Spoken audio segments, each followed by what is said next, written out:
My father, he worked for the sun came up till the sun went down to make his way. Son, said he, you mustn't trust in luck. Make your way with your back till your dying day. There's no shame in hard work.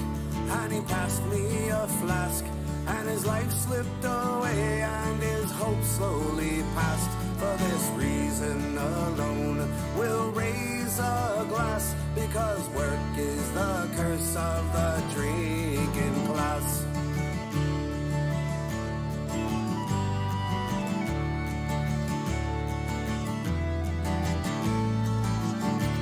I worked all my life, and what good has it been? I've not got much to show but commitments and sin. Making the money, it makes a man mean, robs him of his hopes and replaces his dreams. Well, a bottle of whiskey and a girl on my knee is all that I need for my happiness, you see. For this reason alone, we'll raise a glass, because work is the curse of the drinking class.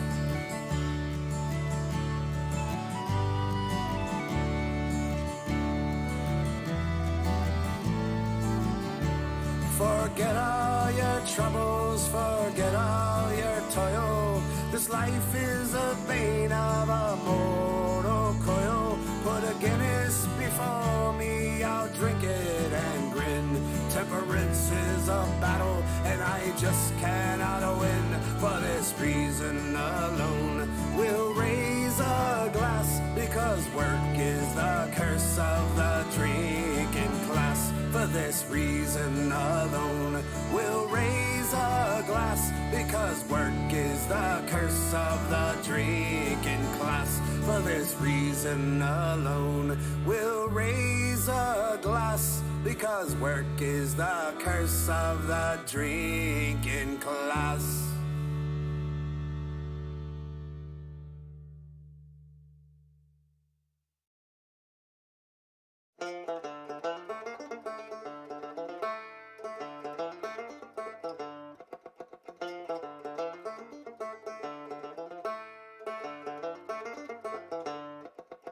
Been a long day, a hoisting sails and tying many lines, and I won't be drinking water, pour me grog. We shined the brass and swabbed the decks and oakumed up the seams, and tonight we don't drink water, pour me grog. We're many months to sea, it feels like agony, and all I wanna do is call the pain. The ship ain't got no whiskey, we're running low on gear, and tonight we don't drink water, pour me grog.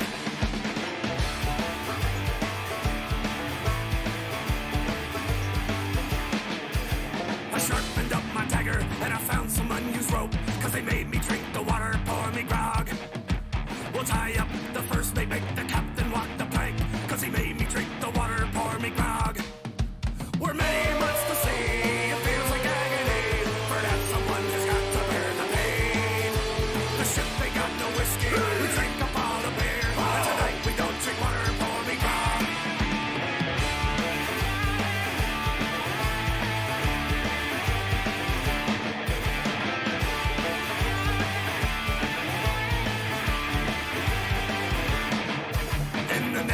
We'll try our luck, cause now we're privateers, and it won't be drinking water, pour me grog. We'll fix the ship and lay some plank and then set sail again, and tonight we don't drink water, pour me grog. We're sailing out to sea, it feels like agony, and all I wanna do is serve some pain. The ship is stocked with whiskey, there's plenty of rum and beer, and tonight we don't drink water, pour me grog.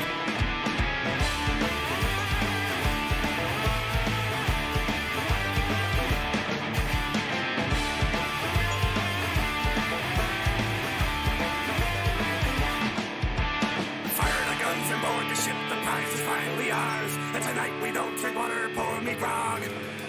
To fight the golden plunder when we dock at Pirates Cay, and tonight we don't drink water, pour me grog. After many years of sea, it feels like agony, being away from home ain't worth the pain. Only thing I recommend is a sailor's only friend, if it ain't the fucking water, it's the grog.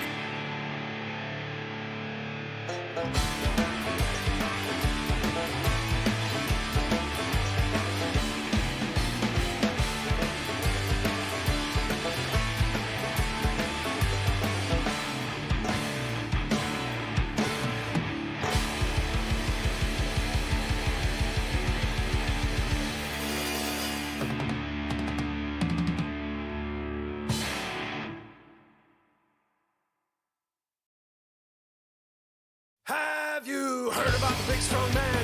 He lived in a caravan. Did you see the Conor McGregor fight? Oh, what a hell of a night. You can't take all the heavyweights you got. We got a lad who can beat the whole lot. He used to ring the bells in the belfry now. He's gonna train with Forrest Griffin. He wants my brother Sylvester. What's he got? Roll 40 medals on his chest. Big chest. Kill 50 Batman in the West. He knows no rest. Thinking the man else fire. Don't push this shove. Plenty room for you and me. He's got an arm. Like a leg. And a punch next. Think about a ship. Big ship. Takes on the army and the navy to put the wind up. Sylvester. Well, he thought he'd take a trip to Italy. And he thought they'd go by sea. He jumped off the harbor in New York. And he swam like a goddamn shark. He saw loose tail in his chest. What do you do? Put the loose tail in his chest. Drank all the water in the sea. And he walked all the way to Italy. That was my brother Sylvester. What's he got? Roll 40 medals on his chest. Big chest. Kill 50 Batman in the West. He knows no rest. Thinking the man else fire. Don't push this shove. Plenty room for you and me. He's got it on. Like a leg. And a punch tank. Sink a battleship. Takes on the army and the navy to put the wind up. Sylvester. Well, he thought he'd take a trip to old Japan. And it turned out a whole brass band. Played every instrument they got. Lucky lad, he can play the whole lot. Now the old church bells will ring. The old church choir will sing. They all turned out to say farewell to my big brother Sylvester. That was my brother Sylvester. What's he got? Roll 40 medals on his chest. Big chest. Kill 50 Batman in the West. He knows no rest. Thinking the man else fire. Don't push, just shove. Plenty room for you and me. He's got an arm. Like a leg. And a punch next. Think about a ship. Takes on the army and the navy to put the wind up. Sylvester.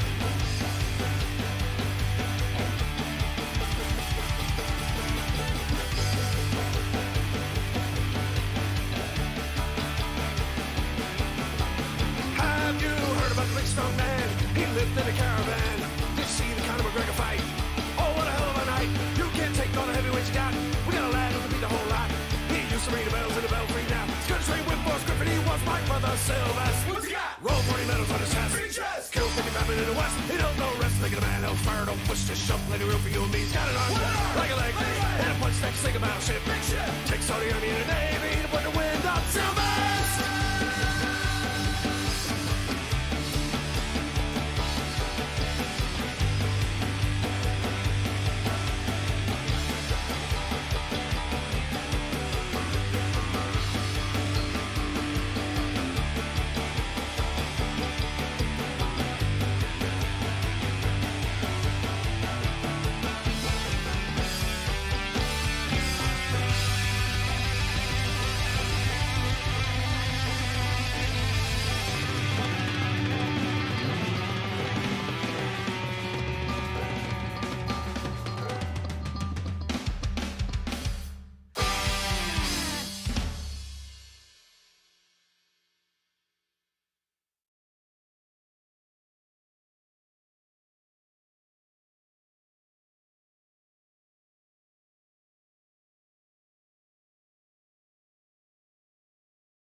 Ain't got no money. I spent all day on the dock. I had a ball, but I spent it all at the Silver Shamrock. It's a place the Celtic folks go when they need to get away. I can sit there all day long and spend up all of my pay. No, you got your vices, and clearly I got mine. Don't have a fit, I don't give a shit. I'm gonna leave my woes behind. Over here I got a new tattoo. Hey! Got a cobra and a dragon too. Hey! Place is always something like a zoo. You know, like our style, well, hey, fuck you!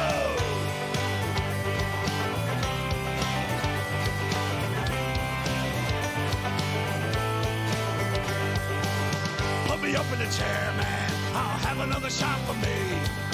What do you think? I need brand new ink like a sailor neath the sea. Oh, we don't mind. You got problems, let them go.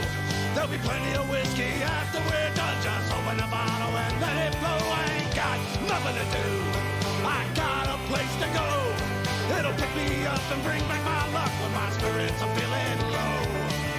Ain't got no money. I spent all day on the dock. I had a ball, but I spent it all at the Silver Shamrock. Go!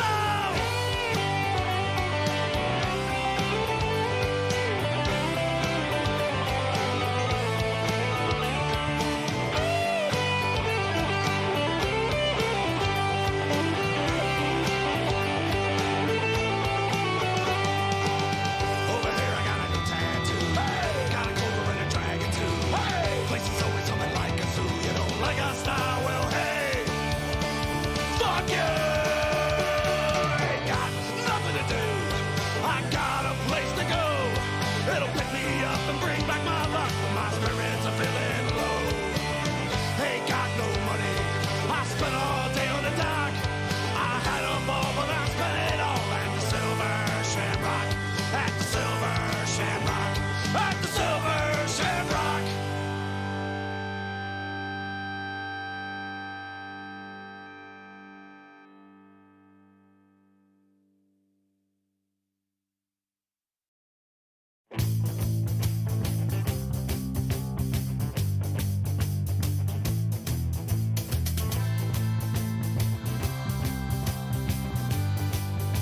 On your feet, you sluggard!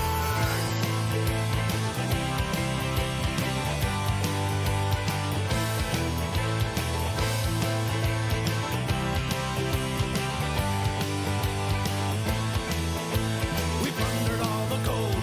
We raced across the sea. We found the hidden island down in the Caribbean. But in the tell no tale, no rumors will they spread. For we can keep a secret if two of us are dead. A galleon filled with Spanish gold. A wealth of treasures in her hold.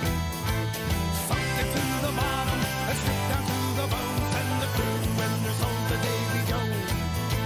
Bloody and cold, the faces like stones. And the crew and their souls to Davy Jones.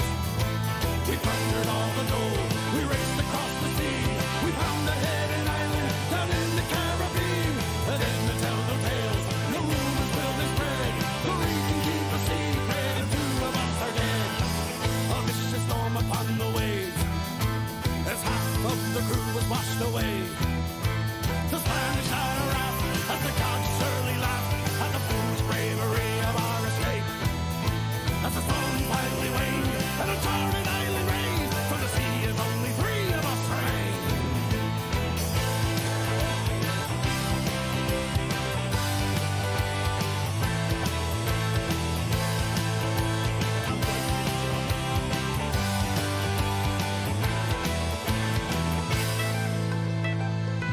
That's probably really loud in their ears. Yeah, there we go. We have, yeah, we're in the middle range of the green. So if you're playing games on your phone, turn your volumes off. All right, we're live. Turns it up. This is He said, "Fuck you." this is this shit show. Right now we have Kyle. Say hi, Kyle. Hi, Kyle. What are you? I like his answer. I like his answer. Say hi, asshole. Fuck you. I was liking his answer. I'm on his side. Say hi, Mason. Sup? Hi, I'm so you here. call him by his name, Yeah. but you turn around and say asshole. That is your name. I haven't gotten it legally changed Okay, well that's not my fucking yet. problem. You think Pennsylvania let me do that? Not maybe. That'll be debatable. Probably fucking Lee. I'm pretty sure our I mean, state. they let some kid in my account put his height at fucking It's- 6 foot. He's it's- clearly 5'7". I was gonna say no. It's debatable. I was gonna say I'm pretty sure our state had one of the kids named Dovahkiin when fucking they had the Skyrim thing going on. Oh my Jesus, God. kid. Kyle, you calm down. Like you're playing Mario, you don't need 1,000 fucking lives. All right, hey. He needs it. All right, He so needs it. I mean we're here. I mean I don't think any of us had a good week this week. I'm not even gonna talk about mine. I had to take a coworker to the hospital. That was like the start of the shit week getting kicked off. That was last week. So like I had to take a coworker to the hospital. We did quadruple the amount of volume we normally do. Then we found out we're taking on Sam's Club. So yeah, we're kind of fucked. Work sucks right now, but oh well. Yeah, the account's eventually just gonna burn down. Yeah, at some point. I'll watch it. As always. Yeah. We are still waiting for the other two, Sleepy McGee and I take showers right before live stream. They're on their way. Yup. At least I think they are. No. Oh, Bree's sleeping for sure. Oh, yeah. Watch this. We interrupt this podcast with a brought to you by Mint Mobile, something about cheap rates. Cheese Discount Ryan Reynolds. Can Yeah. you do better? And like something with Ron Reynolds. There you go. That's all it does. That's the only reason why they have fucking customers. Actually, Because he Ryan- makes it that Ryan much Reynolds better. sells their services. he's a sexy man. Oh, Yes. she's definitely sleeping. I think she said she took like 2 Oreos. Yeah, she's gone. She's gone. We'll just do this 2 people short. Nope, hijack this shit. Keep it going. Oh She- no. No, you're only allowed to man. miss one show a month, and she already missed her show for the next 30 days. Wait, can I just miss this one, or am I just stuck here now? You're stuck, bud. Fuck. Yeah. Alright, anybody want to talk about their weeks now? No? You know, we other than the Friday being the great day, the rest of my week was just kind of average. It was shitty. Alright. Yeah, mine was shitty till Friday. Friday was good. Forgot to pay my tab. So they you still, have fun with that 20% gratuity. yeah, they still haven't taken anything else out. They haven't even closed it. Yeah, so they're probably gonna close it by the end of the week because It is end of the week. business week. That was the end of the business week. Alright, fuck off. It's just like how they do the work thing, like how they do it at work. But no. They'll just get me next week. Yeah, but yeah, they did something like that to me once, but they never closed my tab because I never put anything on that tab. Because I told them, hey, I'm closing my tab. All right, cool. And then I did it. They closed it, and then I went to go get a pack of beer, and they didn't have my Sil Maheen. So they opened me another tab, but they never put anything on it. Okay, got you. Josh, call your dog. Shut the fuck up. Ruby. I'm trying to get my podcast dog here. Ruby. Welcome, Alright, podcast is here. welcome back to the shit show. Baby.exe is refusing to shut down for a reboot right now. So, Well, that's alright. We talked about tabs and everything, so we can really touch on the show. oh, sweet. Because, I forgot to close we at the least tab. we at least need Lucas here for the show. Damn that guy. I can talk about my day. Here's my day. Your day today? Yeah, my day today. That's two employees of a Chrysler dealership trying to figure out what the fuck's wrong with the seat the guy broke. And yet they're still gonna charge you to fix it that they broke. Mm-mm. Oh, these guys aren't. They better not. Oh, but yeah, you know how slick these guys like to be. Oh yeah. I mean, look what happened when you had your Pontiac. This dude got in the back and was kicking the dude got in the back while the girl was lifting on the handle, and he was kicking the seat and it refused to move. They legitimately snapped the seat off the seat rail, and all it was there for was an oil change and a tire rotation. How the fuck do you break that? Mind you, it By went not in for an being oil smart. change and a tire rotation. They call me and they're like, "Yeah, it needs a $200 air filter and a $190 cabin filter." I'm like, "Why are you even looking at that? It's there for an oil change and a tire rotation. I ain't asking you to touch anything else." The usual dealership things. I mean, look what they did when you had your Pontiac. Yeah, but at least they honored that fix. So yeah, that's how my day was. It was pretty fucking stupid. I mean, it was a good day. Other than that, me and Kyle had a good cheap lunch. Yeah. What would you guys get for lunch? Fucking Costco hot dog for $1.50. $1.50 hot dog. I swear to God, the government, not even government, society itself will collapse if they raise that thing by like 2 cents. Bro, it's fucking so goddamn good. For no reason. To be honest, if you're shopping at Costco, you're not going to care about that 2 cents. Yeah, Lucas said he's on his way here, so he's coming. That's good. So when he gets here, I don't know if he's gonna have a drink or not. Let's see how quick he power walks into the house. What the fuck?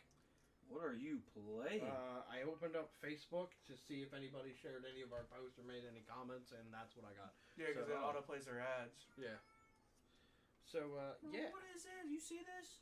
You see, I gotta do this to get Zacian. That sucks. What the fuck I are don't you give a playing? shit Pokemon Unite because I'm a fucking nerd. Yeah, they're all playing video games. I can't play video I'm- games. Fuck you mean? I'm talented. sitting here. I'm just vibing. Yeah, Mason's vibing. He's not playing Turnip Boy today. Yeah, I'm a bit upset with my Yeah, accidentally. Mason, let's talk about Turnip Boy. I went to go play it. First and roll, fuck you guys. First roll. I went to go play it, and my fingers slipped, and I thought I was backing out of the game. I'm like, yeah, I guess I'll do something different. Turns out my finger slipped and I hit new game. Yeah, I gotta fight Liz again. I don't want to do that. Fuck that. Big Red got big sad. I did get big sad. I was You should be more like Big Mad, to be honest. I was big glum. Well, at least you got that big stuffed Turnip Boy to... Turnip Boy with a gun. He has a gat. I love it.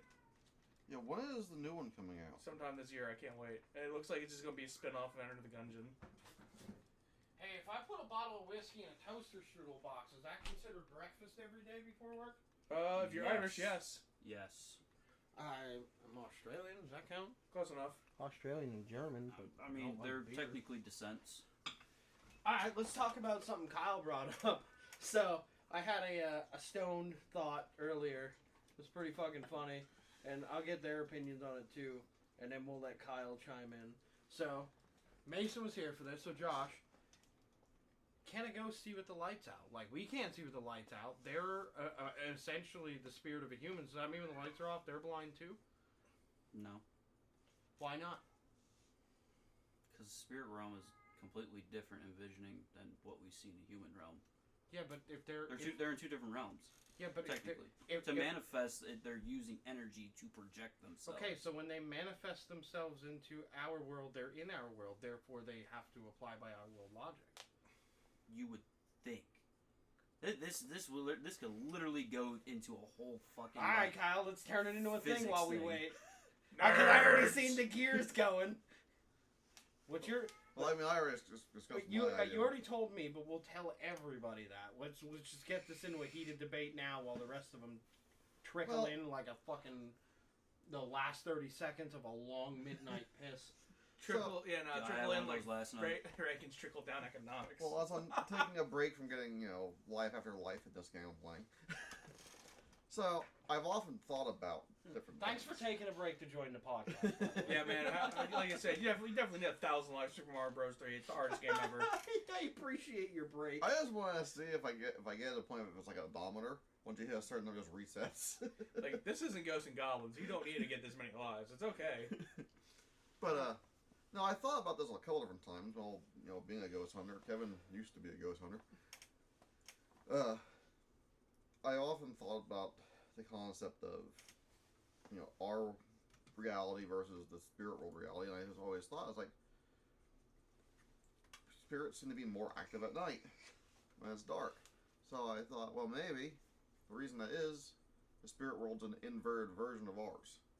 So when it's night here, it's more of a daylight there, I'm not stoned enough for this. and vice versa. Don't worry. Don't worry, you can be. Oh, I And when you live in a haunted house and the spirits are active during the day, well, they're just night owls. It's good, Latch. Welcome in, buddy. Long time no see. Love Honestly, you. that does make a lot more sense because you think about it, there's like the games that they have based off shit like this, like Phasmophobia being one of the biggest ones now. You only ever hunt shit at fucking night for that. Well, yeah, and think about it this way: every type of like pagan ritual type game, like the Midnight Game, for example, it has to be at night, or it won't work. So. Everybody say hi to Latch. He's our biggest fan. Hey, Latch. Hi, Latch. Bring me fucking tacos. Don't listen to him, Latch. He's fat and doesn't need But yeah, meat so anymore. and when you Hi, play, my name's Mason. Welcome to AA. Wrong group. Wrong group. Tacos Anonymous. I thought we were Sexaholics Anonymous. Yo, did I tell you the story? We're about all Cobra? showed up for the wrong meeting. This is the podcast, not. No, This is the Kyle, Virgin Kyle, Cast. you might know this. Have you watched Hoarders? I have seen some episodes of horror. Okay, have you seen the one about the dude in Pennsylvania named Cobra? No, I don't think I've seen that one. Oh my fucking god, I met the man, the myth, the legend. The dude's insane. Like, so I got a DUI when I was younger, and in my DUI class, we had to go to highway safety class. There's this weird dude walking around with a bunch of snake jewelry, a snake shape. Lucas is here. Lucas is here. I'm guessing Lucas is here now. Nope. See, he's like the last 30 seconds of a fucking midnight piss. Yeah. Hey, buddy. He even came in his fucking pajamas. He came in his Yo, fucking guys, brand new blind action to hold on to. fucking came in his pajamas. But nah, so His fucking flip his hand one flip was. Hey, buddy. so what happens It is was like you just woke up. like later on, I think it's in the second day, we were like kind of going around telling everyone how our BAC was, and this old fuck stands up and yells, "I'm not an alcoholic, I'm not a druggie, I'm a sexaholic." In the middle of this fucking DUI class. Oh yeah, welcome to the first beginning of the episode of the podcast, Lucas. That's a very interesting thing to walk into. Like, and he goes on. Sex and drugs, huh? And he goes on how he's like, "Oh, the police around here don't like me because I'm a celebrity. I was on Hoarders." I Fucking, don't know if that makes you a celebrity. fucking, I was on my way to the Red Carpet Motel on 11:15 to meet some fine women. When some police officer pulled me over and he was lying that I was drinking and I was on drugs. I was like, "Cobra, shut the fuck up! You are lying. You are a lying I think man." the celebrity stardom got to you, buddy. Yeah. So. I forgot. Damn. I always forget about that story, like every Wow. once in a while. Then I remember, I'm like, oh yeah, I forgot. I met the man, the myth, the legend, Homeless McGee. Well, No Lucas. longer a celebrity. Lucas brought the case with him. He's got his Okay. beers on I his guess- lap. What was the story you said the other day you wanted to bring up on the podcast? Oh, what, you gonna ask me now after last night? I had a hard reset when I got home. Well, I know What you beer told brought? Lucas the story. Smirnoff. Well, I don't remember what the story I was tried the now neons. to prompt you. What the fuck flavor are the neons? There's pink lemonade. Oh, the new one. Raspberry and peach and pineapple. Oh yeah, I'll be a bitch. I'll take pink lemonade. I like how Lucas comes with alcohol and doesn't he? Like, how do you know he didn't bring it for him? And you guys are like, yo. I don't care. I'm just trying to finish it. Lucas started looking at it. Yeah. Bet you brought it to understandable. the right place to finish it. Yeah. So, Lucas, I have a question. So, I already asked Thermic. Kyle's in on this. This was a heated debate before we got into fucking Cobra the sex offender. Okay, Cobra the sexaholic. if a ghost is in our realm, right, and the lights are off, does our logic apply? Can they see like if the lights are off, we're blind. Are they blind? I would think they do not apply by the same logic. Thank you. Okay, all right. But You've seen why? Phasmophobia gameplay. Yeah, Lights are off. They still know where you are. yeah. Only when you're yelling her name. We're accidentally that farting into attracts the mic. them. That's Cobra. This is Cobra, everybody. Mind you, you guys Yo. can't see it, and I'm not looking it up. You want to look up Cobra from Hoarders? That's you the might dude. get- That's the dude in my DUI class that stood up and yelled he's not an alcoholic or a Maybe sure I've druggie. seen that episode. it's an echolocation thing. But maybe because here's my thing, right? So like, the soul. Blue raspberry. Yeah, no, what is it? 3 ounce ice. Oh, okay. I'll have to. I'm next time I'm not cheating. So, It's like- Mega Pack. A spirit or a ghost is a part of a previous human body, and if you talk religion, when a body hits the ground, it sleeps. That's it. You like, whatever. We're not. Well, gonna, it depends on the religion. we're not going to get into that. But if a spirit is part of the human body, and a spirit is currently active in what you would say your human realm, to me that would mean that they would have to apply. They're not godly beings. They don't have any type of power. They use all of their power just to be visible at any given time. So I have a hard time understanding why they would be able to not apply by our logic. Here's the thing. Now, this depends on the type of ghost and haunting, before we even get into that. Because if it's residual, that bitch is on repeat fucking 24 hours a day, 7 days a week. You So, fucking... hold on. The same song of the CD If we're on loop. gonna talk hauntings, I'm gonna ask such a question here. Are we gonna talk about all types of hauntings? Because I'm the only person here who actually took parapsychology. So, residual haunting. So, for those of you who don't know, residual means that the ghost lives in a constant state. Well, it's not even a ghost. Oh, that ain't bad. Well, yeah, it's not even a ghost. It's just essentially the energy of a reliving moment in They time. can happen. Lucas, I cracked open the bottle for that if you want to make yourself a drink. Residual hauntings can happen every day at a certain time, once a month, once a year, whatever. But Once they every happen, 10 and it's literally just like a thing that happens. It's like a fucking scene in a movie. It just happens Literally. and it's done. And it happens more in areas where you have certain types of minerals. Limestone, magnetite, high levels of quartz. Because they're all types of minerals that somehow absorb energy. And actually, we live closest to one of the places that's considered one of the biggest residual haunting grounds, and that's Gettysburg. Well, Gettysburg's a mixture. Yeah, but it's mostly residual. There's a lot of non-residual, but a lot of the stories are residual hauntings, though. So, okay, so that's Lucas's opinion. We got to get Breeze before we hear Kyle's full 2 cents on it. It's probably gonna be Professor Kyle. Mhm. break it So, down. yeah, you missed it. We were Brie, where's the Cheez-Its? Oh, no. They're out in I the think counter. they're out on the counter, buddy. Is that the only reason you came was Cheez-Its? Yeah. Wow. I knew that's the only reason he came. Well, I was offered Come on. Cheez-Its. I didn't Come on. think they were really going to get bought, and Cheez-Its were bought. I'm like, well, now I've got to come. See, we're easily bribed by alcohol, food, and loud. Food is amazing. Bro, don't worry. I got Takis for later. Yeah, because we all know the time of devourment happens after the podcast ends. And I got a giant bag of I cashews. fucking love talking so much. Yo, bro, I got 2 big bags. Like, Hell yeah. Dude, so, Comes in with the bugs and Cheez-Its. yeah. yo, you got the stick. Which stick is that one? That's the same one. the Honey Yeah. Bun. Okay, cool. Yeah, whatever. I realize, being, medicated, Yeah? it's a different type of stupid with this. Yes, It it is. It's a, you do not realize that you are stupid. Exactly. 'Cause- Like when he walked into fucking Love Drafts yesterday, me and you were like, we didn't even talk to you. Lucas turned around, he's like, he's so fucked up.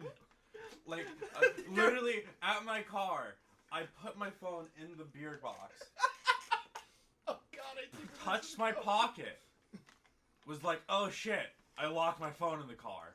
Open the door, see it's not there. I was like, fuck, where is it? Did it fall when I was getting up? And then immediately remember, oh yeah, I put it in the box and then closed the Do door. you know how many times I almost thought I dropped my beer yesterday? Oh, fuck. It is a totally different type of stupid, though. Like, and you're like, it's not affecting me. Like, this shit don't do anything. And you're like, did I eat? I don't. Did I breathe today? Whose plate is that? Oh shit! Yeah, that's mine. My bad. Because it's like, with weed, you remember, you're like, yeah, I did that. I did that. Yeah, I'm just fucking stupid. I could eat more food, though, and then go back to the kitchen. Oh, fucking Christ. Alright, so, I mean, we got most of us here besides Bree. Since we're talking about Lucas. Yeah. Yeah, sexy. Oh, yeah, Daddy. Oh, man, one of the best shots of the whole show. We were waiting for drinks, and he was just kind of like leaning on the bar. I don't even remember what I said, but he just started posing. And the dude next to him was like, you can fucking look at his face in the picture. Hang on. Hang on. Because he's confused as fuck. He's Look like- at him. He's like, what the fuck is going? Because I'm behind him. I'm like, yeah, Daddy's snapping pictures out loud. Everyone's like, Oh my god. What the fuck am I seeing right now? and then I proceed to slap Bree's ass, grab my drink, and walk away. Yep. My god, We bro. we shell shocked the shit out of everybody in the in between. I'm pretty sure I recognized two of the waitresses there when we saw Midnight, so they should have known what the fuck. No, wait, it's those three guys again. Oh no. He's like, hey, me and my wife noticed you from across the bar. Oh, fucking Christ. I don't even know what I said to Lucas. He just started posing. I think, I walked up and was like, hey, nice butt. Yeah. You want a drink? And the dude in the bar was like, what the fuck? Like, immediately looked at Lucas and was like, you're not going to take that, are you? And then Lucas proceeds to pose. I like that photo. Yeah. We'll get into that photo, but we have a good time yesterday? Yeah. I think we had a good time. I had a fucking I blast, had actually. a fucking fantastic time. I- From the moment of getting stuck at that red light to the end of the show. I'm surprised you can even remember all of that. Yeah, you No, I walked, remember. Mason, you You walked were in fucking so good. fucked up. Lucas just giggled and looked at me. He's like, I thought he wasn't getting that fucked up today. That was the first part thing Lucas said. Well, that's the thing. I'm still pretty good when I'm powered off loud. If I'm powered off fluids that power Bender from Futurama, I'm not that good. You literally are fucking Bender at this point. That's your new nickname. Yeah. You're no longer Big Red. You're fucking Bender. Bender Bending Rodriguez. That's it. You're fucking Bender, buddy. That's your new nickname. Well, now we have to go to Tijuana. Damn, I failed my inspection. I gotta go find Inspector Number 9 and beat his ass. That's it. Big Red is now Bender. Was it 9? It was 5. Fuck you, I gotta Google this. I hate you, Kyle. It could be 9. I always thought it was 5. Alright, so let's talk show. What was everybody's favorite part of the show yesterday? Probably the part where me and Corey started doing a fucking jig while Holdfast was playing. Was that when Was that when you totaled Corey's whole drink? No, Yeah. no, that was. Oh, it was before that. Yeah, Oh, the first one. yeah. Oh, where you guys were doing like the tandem jig and like passing the middle dude off? No, he ran up to me. He jumped with you for a minute, and you Oh, thought. that's when I thought I was getting jumped. Like, whole ass, he like ran up and he like pushed me in behind the shoulders. And I immediately had HMAC flashbacks of Hatebreed. I, like, whole ass, like, took my hat off and got ready to fight. And then Mason's like, like, calm down. And I fucking spun around. It was Corey. I'm like, bro, you scared the fuck out of me. And then Mason's like, yeah, one time we were at HMAC and he got jumped. Yeah, For 5. it was 5. So, oh, man. Yeah, that was fun as shit. Yeah, wait, you fucking totaled the man's one fucking drink. Yeah. He had a full drink in his hand, and you jumped in and started spinning with him and the other dude. It was all over my fucking shoes, all over the floor. Yeah, fuck it, it was great. Gotta get wild. Mason grabbed me and the other dude, and we were fucking spinning in a circle for a hot minute. Yeah, because Corey disappeared. Yeah. Yeah, because you fucking totaled his drink. You went and got another one. Go get another drink, yeah. Bro, fucking... So, Bree spilled fucking water on my shoe. Then you walked up at one point and, like, hit the brakes real hard and spilled beer down the back of my leg. Oh, I didn't know. Sorry. Yeah, so you spilled beer down the back of my leg, and then you fucking, like, when you wiped out Corey's drink, it was all over my right shoe. My fucking foot was wet. I was like, bruh, you fucking gotta be kidding me. I was wearing work boots, so that's a you problem. I was like, there is so much space here. Why is it all happening in this fucking 5-foot spot in front of me? Like I said, wear work boots. Like, when you spilled the beer on me, like, you walked up and spilled it on me, like, Lucas was on the end, and then I kind of scooched over, and then Josh slid in, but that's why I scooched over, because I was like, oh no, he's spilling drinks, I'm getting the fuck out of here. And then I walked over to night for him to talk to you guys, and I'm like, why am I stuck to the floor? Why stuck to the floor? Because because Mason, Bree, and fucking Corey. Just being. I didn't feel any of my drinks, but my ice out of my one glass did fall out. Oh, so that was your ice cube that went sliding by my fucking leg. No, because I know Bree dropped ice. I know Corey dropped his drink. That was when Marie dropped fucking water down my shoe. I'm just standing there, and all of a sudden my foot got real cold, and I'm like, huh? I look down, and it's just, I'm like, the fuck is going on? Anyway, so your favorite moment was jigging with Corey? What do you guys got? You have a favorite time, favorite moment? Just like dancing with Corey, watching Blind Accuracy. Yeah, we'll talk My about fucking hands almost got smashed when we were watching Blind Accuracy.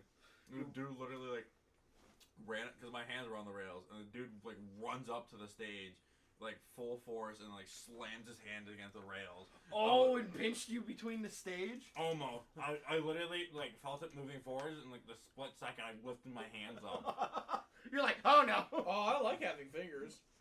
Yeah. Oh man. I need this for the raid next week. Kyle? I enjoyed the entire show. I talked to a couple people. Things I didn't like about the show was the lady who was taller than everybody in the room was screaming in my ear. Yes. Oh, that, Was it the blonde lady? Yeah. the, That's Cole's wife. no, No, not no, that no, one. no. Not that No, one. Oh, the other one? No, the real tall one who was like, Oh, the one that one. The one that you could obviously tell doesn't like the wizard game. No, I know exactly who you're talking. She was obnoxiously loud. Just Like- For no reason. Just Like, there's a death group scream. of 7 of us cheering, and then like we get loud, and then she's like, "Well, I need to be louder than them motherfuckers," and then all of a sudden you hear like A death squeal. over all of us here, "Ah!" and I'm like, like there whole was last there was a Voorhees moment came out and where murdered someone. Mason and her were standing next to each other, and she was taller than Mason. "Was she really that big?" Oh, yeah, Yes, she's yes, like she's fucking tall. 6 foot, probably 6. Another 2 or 3 inches taller than me. I think my biggest gripe. I was trying to figure out if she was actually a woman at first. I think my biggest. No, I remember seeing him back at A few shows actually. no, at the Rum Jacks, original Rum Jacks. I didn't see him at Enola. Didn't see him at No, I have a feeling the group of people that were at the show are people who are gonna follow him around the party for St. Patrick's Day. But like when if we all go to the Rubber Soul show, that's like an all ages thing, and we sit and eat and do that shit and hang out that Cole asked us to go to. They won't be there because it's not gonna be loud and rowdy. It's an all ages show. It's at the Rubber Soul. So anyway, open invite for anybody who listens who's in the Harrisburg area, near Hummelstown area. Cole has invited us. It is kind of like an RSVP thing. It's something they support to support people who have Down syndrome and kids who have Down syndrome. They have friends whose kids have Down syndrome, so it's organized by them. They run it every year. The Rubber Soul has amazing food. It's also another place that they brew all of their beers in-house. But Cole asked us to be there, and Cole also, I know it'll probably be hard, but Cole asked for as many of us to show up to XL Live for them as possible. So I'll be there. I'll go. When's the XL Live show again? Oh, on St. Patrick's Day, March 17th, right? You can't go. why? It's March 18th is when I got my other show. Since it's 17th, it's Friday. Yeah. That's the day. XL Live. Now, mind you, we have to grit Okay. our teeth and kind of make it through a U2 opening band, but I was gonna say because Cody Manson's on 18, not 17, buddy. 17th. That's what it is. You kept telling me, yeah, you want to miss it because you're gonna see the. I forgot- You want to see that dumb guy in Reading. I Blah, blah, didn't blah. call him dumb, you motherfucker. I'm the one who sent you to show, you dick. Yeah, I know. That was great. Why are you fucking putting words in my mouth? Fuck. Because I like bullying you when I get the chance to, and the tour is called "Everyone Loves to Hate Me." So, yeah, You're not so wrong. so Cole asked that we can try and support the Hummelstown show, which is like a day. That's Saturday show. So if Remy is available, wants to go, bring her with. Rubber Soul is chill. It's laid back. It's the vibe is like Americana Southwestern Eats, so like lots of spicy nachos and shit like that. So the in-house beers are oak. So the biggest thing with the Rubber Soul that you might really like, and maybe you, Lucas, is the beers are heavily fruit-based. So lots of fruity beers. That would go really good, like a nice fruity. I ales. tried one that was like it was citrus, grapefruit, mint, and like rosemary mixed in with the hops. And it was actually really good. It was super sweet. It wasn't bitter. I actually really liked it. That's one of the reasons why I like that. Was it Broken Trails, Double Heel IPA. Whatchamacallit. It's good. It's a nice fruity little IPA. So yeah, there was a point where you guys kind of scattered, and I finally got to just have a one-on-one with Cole, and Bree was there. And I finally got to talk to Cole about like their part in preventing me from committing suicide, which was hard. And then he made a face, which almost made me fucking cry. And then he started hugging me and whispering in my ear and like being like super fucking. Like, I don't even know, super, like, personable, like, frank is another word to think of it. Like, he was very frank about it. And then he almost made me cry more. And then he wouldn't stop hugging me for a solid 5 minutes, which made it even harder. And then he hugged me. He said thank you, said he loved me. And then he walked away. And that was fucking hard as fuck. I was like, ah, damn it. I was like, I wanted to do this before, like, there was another band before you guys got on stage. And he looked at me, he's like, well, I appreciate that. I enjoyed talking to Dave. I got to talk music with Dave, which was super fucking cool. Dave's so fucking good when it comes to just talking music, which was fucking awesome. Other than that, I think my favorite part of the show was Lucas dipping out mid-Holdfast set to go buy a hat. Yeah, I noticed him do that too. That was hilarious. I mean, Holdfast, man, they're just a total other machine. When they get a solid straight lineup, they're gonna be made. Like, I absolutely. walked up to the merch stand because I saw they had the decal for like the anchor one. I told them, hey, you got any 3Xs of that? Oh no, we're all out of 3Xs. But you can still buy a shirt. I look at them like, oh no, they're like, oh wait, we have one less 3X. Yeah, 3XL shirt. It's the same exact Holdfast shirt I already own. And then it was like, I told him that, it's like, oh, there's all kinds of things. I looked at him like, I have the beanie, I have the hat, I got the 2 CDs, I got 2 stickers. I don't know. I don't know what I can give you other than just tips at this point. Honestly, patronage is what's. I mean, there was a moment too with you guys. I missed it somehow. At least the first part of it when Austin just put you to work. Oh yeah. Oh, okay. Let's talk about that. But no, to finish up, I want to follow up on that with Cole did look at my shirt. He's like, "Oh, that's a good shirt to wear. Remember when you got it?" I'm like, "Yeah." He's like, "Do you have any of our shirts yet?" I told him like, because I couldn't find the other Holdfast shirt. I couldn't find my original one, so I was just wearing the Rum Jacks. So I told him, small one. And so I told him like, "Yeah, I couldn't find one," and he thought I meant at the merch booth. It's like, "What's your size? We restock on all of them." I'm like, "No, it's okay. I already own one. I just don't know where it's at." Like, you whole ass is about to just do another order of shipments of 3XLs just to get my happy ass a shirt. Damn. I will eventually have a Holdfast shirt and a beanie. I would have bought you one if you didn't fucking told me you wanted one last night, motherfucker. What one do you want? Sorry? Like, I was whole ass about telling him to buy you a new hat because he said fucking Ruby. I got one. Fuck Bree you, bought me Dad. I one. can afford it myself. Yeah. Because I was gonna say because Bree tore up your old one. Bree? Not Bree, fucking Ruby. Bree tore it up. Yeah, Bree tore it up. Ruby bought him a new one. Yeah, my brain ain't working. My brain ain't braining. So, I don't know, last night's show was, I mean, outside of the, well, I had 2 moments last night I didn't care for. Don't know if I want to bring a second one up because it's a thing between Kevin and me. But no, for overall, the show was good. I didn't get to talk to everybody in Blind Accuracy that much. Talked to Corey for a while, though. Bro, all you had to do was fucking hang out with them. Like, just walk up to their table. They were like, I mean, obviously they knew us from the podcast. They knew we were coming. Well, they didn't know me, though, because I wasn't there for that podcast. Well, you weren't there. I'm not the type of person who likes to barge into conversations But either. I had told them that you couldn't make it because of internet, so they knew who you were already. Well, Corey didn't. Corey knew who I was, but the thing is, I didn't go and try to talk to Corey. Corey came over And started talking to you. He grabbed his. Well, what he did was he came over and got his jacket and grabbed the cigarette. And he started walking away, and he did a double back, and he came back and he started talking to me, just randomly, and we got talking about some stuff. Yeah, that's Corey. While we Oh, talk yeah. about this, I'm gonna tag him on Facebook and let him know I'm about to put his ass on blast right now. That's Corey. Everybody in the band even says he is literally the social bug. Yo, literally, That is literally him. me and him were outside in my new pen, and he just comes up and he just starts jaw jacking. I was like, "Yo, is that Yup. what I think it is?" He's like, "Yeah." He's like, "Oh, that's dope. I gotta give myself one of Well, those." then that other fucking guy showed up too. Just I don't even know who the fuck that guy was. He's just a friend of guys, both of them. So yeah, I honestly, Blind Accuracy was so personal. They were so fucking nice to us. I mean, we in the short time that we fucking known them, even since the interview, we built enough rapport with them that they were like, "Hey guys, watch the merch booth," and I was like, "What?" They're like, "Yeah, watch the merch booth." I'm like, We're "You down with fucking that. sure about that?" So And like, then they were like, how much shit did you steal?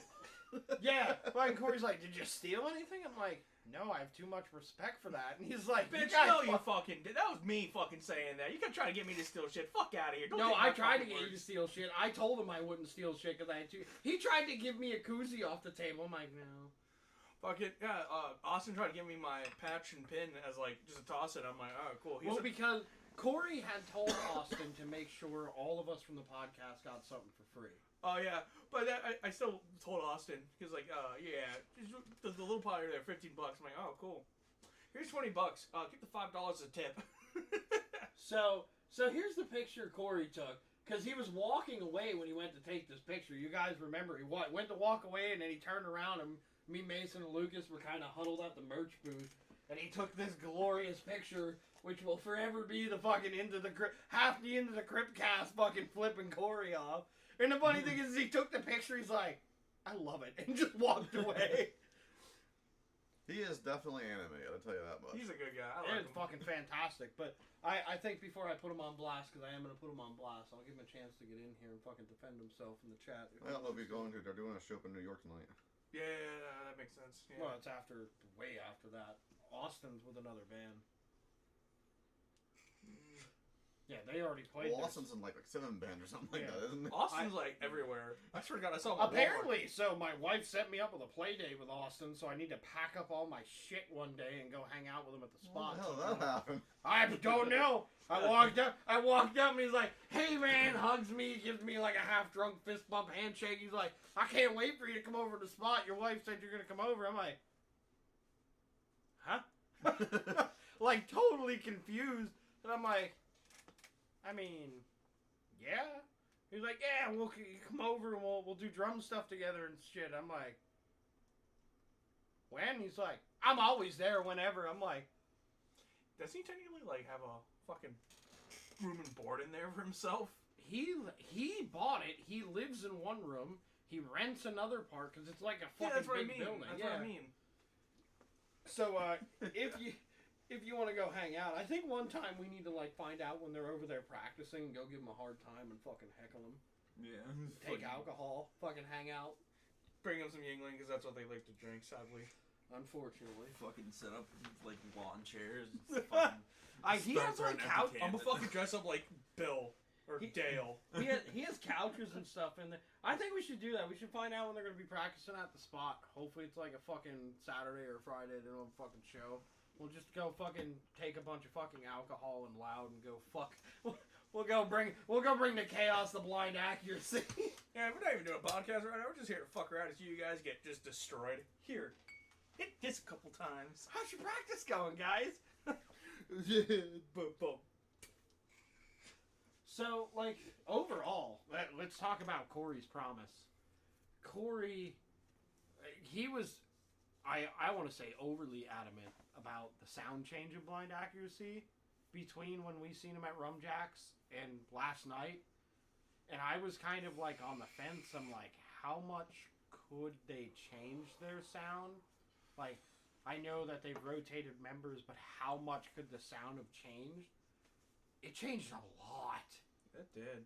And not in a bad way at all. They changed for the greater good of their future, and it fucking, like, to hear their new songs and to kind of hear how heavy they are, but yet they got that fucking up-pick ska influence, makes them nice, and I hate to use this word, but kind of like ska poppy, like bright tones to them. Yeah. And personally, I think where it stood out for me, where it was almost immediate, No Wave Jose.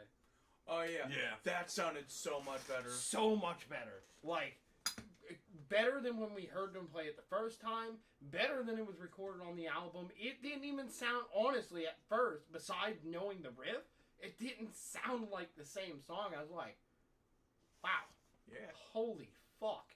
Like, kudos to them, because to make such a big adjustment in sound is a risk. Like, you're really putting it out there to make an adjustment like that may not work. But I honestly, and I think I vaguely remember Corey and the bassist talking about this. Like, they mesh better now. Yeah. They mesh way better now.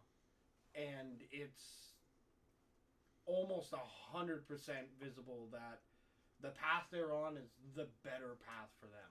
Which I'm happy to see, because, like, I loved them the first time, but now I love them even more. And it's not even, like, put aside the podcast and, like, becoming friends with them. Like, just musically, they sounded phenomenal. Mm-hmm. Also, fucking half stacks at Love Drafts, like, the fuck, guys. Like,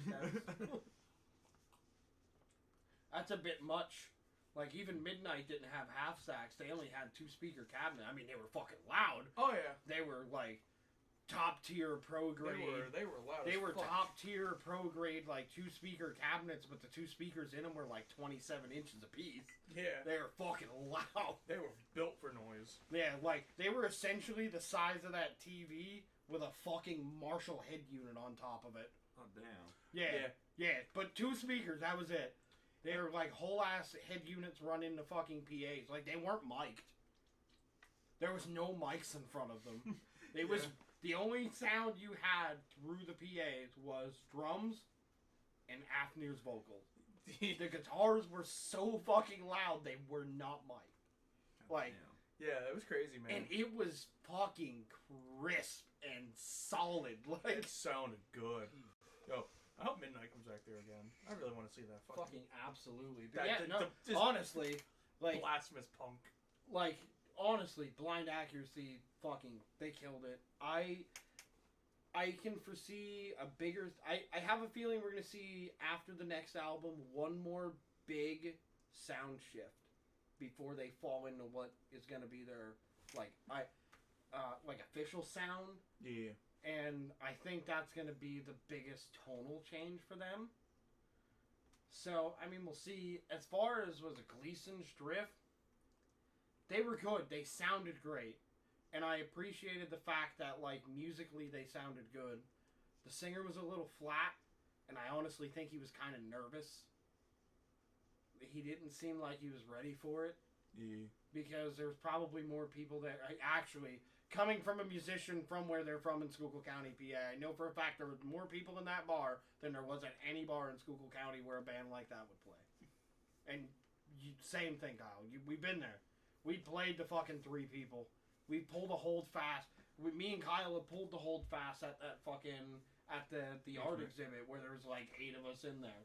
Like, once the main band left, or fucking Oath left, everyone fucking bounced with them. Yeah. That one night at the frickin' Roller Roost, we had 2 people actually came to see us. Everybody else was just staff.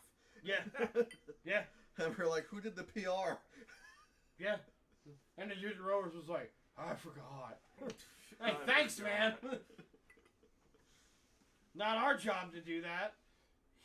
Funny thing is with that show, he called us and was like, I want to do a show. And I'm like, down. He's like, can you get bands? I'm like, yes. He's like, okay. I'm like, sweet. All right, let's do it. Well, you gotta give Bob Ross some respect, man. The guy can paint and sing. Bro, the fucking Bob Ross thing. Yeah, what killed me is fucking Thermogleans in my ear, like, 3rd song. He's like, man, Slaughter to Prevail's good. I lost all composure then. Fucking even Cyan's like, why were you laughing so loud? I'm like, he's a motherfucker. She's never gonna look at me the same. Like, what the fuck is he whispering in his ear? He leaned over, like whole ass, like I'm standing there like this. Fucking gremlin. Like, I'm standing there like this, and I feel his beard graze my face. He's like, Slaughter to Prevail's smells really good. I'm like, oh my fucking god. I was like, god damn. Said it with the most straight face possible. I think so. Here was my gripe with them. They spent too much time talking between their songs. Way too much time. Like, they played a song and there was 2 minutes of him talking about being from Schuylkill Tell County. you, that's Dream Theater at its fucking finest. Like, they played the first song, I went to take a piss and came out, and they still had not started the second song. Yeah, I was like, that. holy shit. What? Here's the thing. Musically, they sound good. Yeah. But the singer is what ruined it for me. Personally, my favorite song by them was the Hillbilly Rockish sounding one. They played, like, the last song. Yeah, their last song. Yeah. Pretty good. I thought that was super catchy, and being a Volbeat fan, I liked the Hillbilly Rock thing, and I was like, wow, they could really do that. And I even said to Corey, I was like, how cool would it be if they played that with a slide? Because they had that big slide in it. If you'd add that slide and feather it down and back up, and even Corey's like, yeah, that would sound fucking sweet. I'm like, that's a missed opportunity. He's like, yep. He's like, maybe I'll do it. But, like, seriously, that last, like, the first couple, pretty much exactly what I told you guys. They were like AC/DC. There wasn't much to bite. Everything sounded the same. The singer was definitely flat. And honestly, I think here's part of their problem. He was flat, and their instruments weren't loud enough. So, if they would have brought the level of their instruments up to kind of match his vocals, they'd be great. But I feel like in that, because that setup was essentially almost intentionally mixed from, because the sound people were fucking for Holdfast. They were Holdfast sound people. Like, that's all Holdfast uses. So, and they're used to doing blind accuracy, and they're used to doing Holdfast. So, everything was cranked for vocals to bring it up, because fucking Holdfast is loud even without a guitar, and so is blind accuracy. So, they just didn't, the mix wasn't right for them. Here's my opinion on where they belong. Small bars, where the vibe is not us. 30 to 40-year-olds and Lucas's age, like, and I have no disrespect to that style of music, like, I'm not fucking 30. Are you no, okay? yeah, you're under 30. Oh, yeah, you're getting there. But like, so here's the thing. I'm there with like, you, bud. Fuck that guy. Here's the thing. Like, I have, and Lucas has heard me write some like pretty heavy bluegrassy metal riffs. Like, I have the influence. I love that style of music. They should have opened the show. Yeah. Yeah. I Absolutely. was questioning why they didn't. Open I the actually show. thought they were going to. I thought it was going to be them, and I was I was felt under the impression of too. here's what I felt. Blind Accuracy came out, and I was like, "Fuck yeah, they killed it." And then I'm like, "Wait a minute, why did they go first?" That was like- what I was thinking. It was like this next band's not even gonna match the energy of them. No, Yeah, and that was the problem. Like, They're like a If- high school prom band. oh yeah, Yeah. pretty much. Yeah. It's literally what Or they- like a fucking like 2 40-year-old or 45-year-old people got married, and that's the band they bring to their wedding. Yeah. Like, and I'm not knocking them. They sounded fucking fantastic musically. I think the issue with the vocals was the mix. I don't think the mix was set for them. Because the mix was cut perfect for fucking Blind Accuracy and Holdfast. And nothing was changed in the microphones between then. I just feel like because they came out, well, here's another thing. You're using a Fender single coil bass and a Gibson SG single wound coiled SG. Like, there's no power behind it. And they're playing through Vox amps. I know as well as you know, you may not know and you guys don't know, Voxes are like a British amp, and British amps don't pack a punch like a Marshall or... Well, the thing is, I wouldn't even say it being a British. Vox was always made for that classic rock. Jimi Hendrix. Jimi Hendrix, for example, The Who. Yeah, like, Led crank Zeppelin. distortion on a Vox, you're like, is this fucking thing broke? What the fuck If you're is looking wrong? for a good British amp that will give you good distortion, You have to look at Boss. Boss. But even still, like, I prefer, and I don't know about you, Lucas, I prefer the Fender distortion over the Boss distortion. I feel like the Boss Distortion is too much in the high range, even when you bring the bass up. And it's just kind of a preference thing. It's a sound. So, like, for you, Kyle, and this is us musically speaking while we go back into the show. So, like, for you, you're very much a thrasher. You've always been a thrasher. You're a thrash and speed metal guy. That's what, in power metal. So, that brighter distortion fits you better because that's really your style of music. Like, for me on guitar, where I've kind of found almost a signature sound for me is writing like the chuggy, doomy, kind of bluegrassy stuff. Where you would fall more into Fender and Marshall. Yeah, the Fender and Marshall side of things, like, or Mesa. Nice, heavy, chuggy. Black Mesa? No, Mesa, just Mesa. Not the Resonance But- Cascade incident. And like, personally, like, I have a specific. I I've wanna developed- some video of G-Man cooking like Hey. a fucking stew. I should send it to you. He says, "Fuck you and your topic." Fuck you, I gotta talk about G-Mod this is better. I But, talk like, about this I fucking don't play Bro, instrument. I need to fucking. I need to gotta talk about this something, source filmmaker. But fucking, but like, and I think Lucas has kind of seen it develop the most because he's been around me more since I played guitar more. I almost have a signature sound now. Like, I have this like almost specific low but bright tone to my distortion. Well, here's the thing, though, too, of guitar. Well, it doesn't matter. Any instrument, guitar playing, vocals, drumming, whatever. When you first start I learning enjoyed that video. how to play your instrument or do your vocals, you're always going to base yourself off of one or two musicians you like. So, you're going to start off doing that. You know, like Chris Adler, for example. Yeah. Like, you started learning Lamb of God and the Chris Adler shit. You took the parts of his style and kind of incorporated into your own and build on it. Same thing with me and guitar. You know, like, I like Sinister Gates. I learned how to play a lot of stuff that he's done. I've liked stuff, you know, James and Kirk and Metallica do. So I incorporated stuff like that. But over time, you start with these different styles of other people playing, and you start finding your own niche as you're going. And honestly, something you should do. Find something that like really drives you, shit you really like to play, and we'll bring that tone into it. As far as like a drummer and a musician wise, and Kyle always says this to me, and though I don't see it, I can adapt well. I do music well. I don't know why. I don't personally think I do, but like you can throw something at me and there's either a chance that I can write something for it or I can make it work. Like I'm more musically inclined than I guess I think I am because like I was talking to Kyle and Kyle very much basically reads a lot of books, does a lot of music theory. For me, I just sit down and I'm like, all right, what can I do? And like, so like for my aspect, for me, and like even for you guys, you can pick up an instrument tomorrow, even you pick up my 8-string and just start strumming along and finding notes that fit. You can do it without music theory, but some people really need that help. Well, for here's me, the thing. Like, you and I have this constant argument when it comes about music theory. Because you say it's not important, I say it is somewhat important. I find... Okay, I'm not saying I dig into music theory like I'm going to fucking music college. But at the same time... music college. Berkeley. Ah, yep.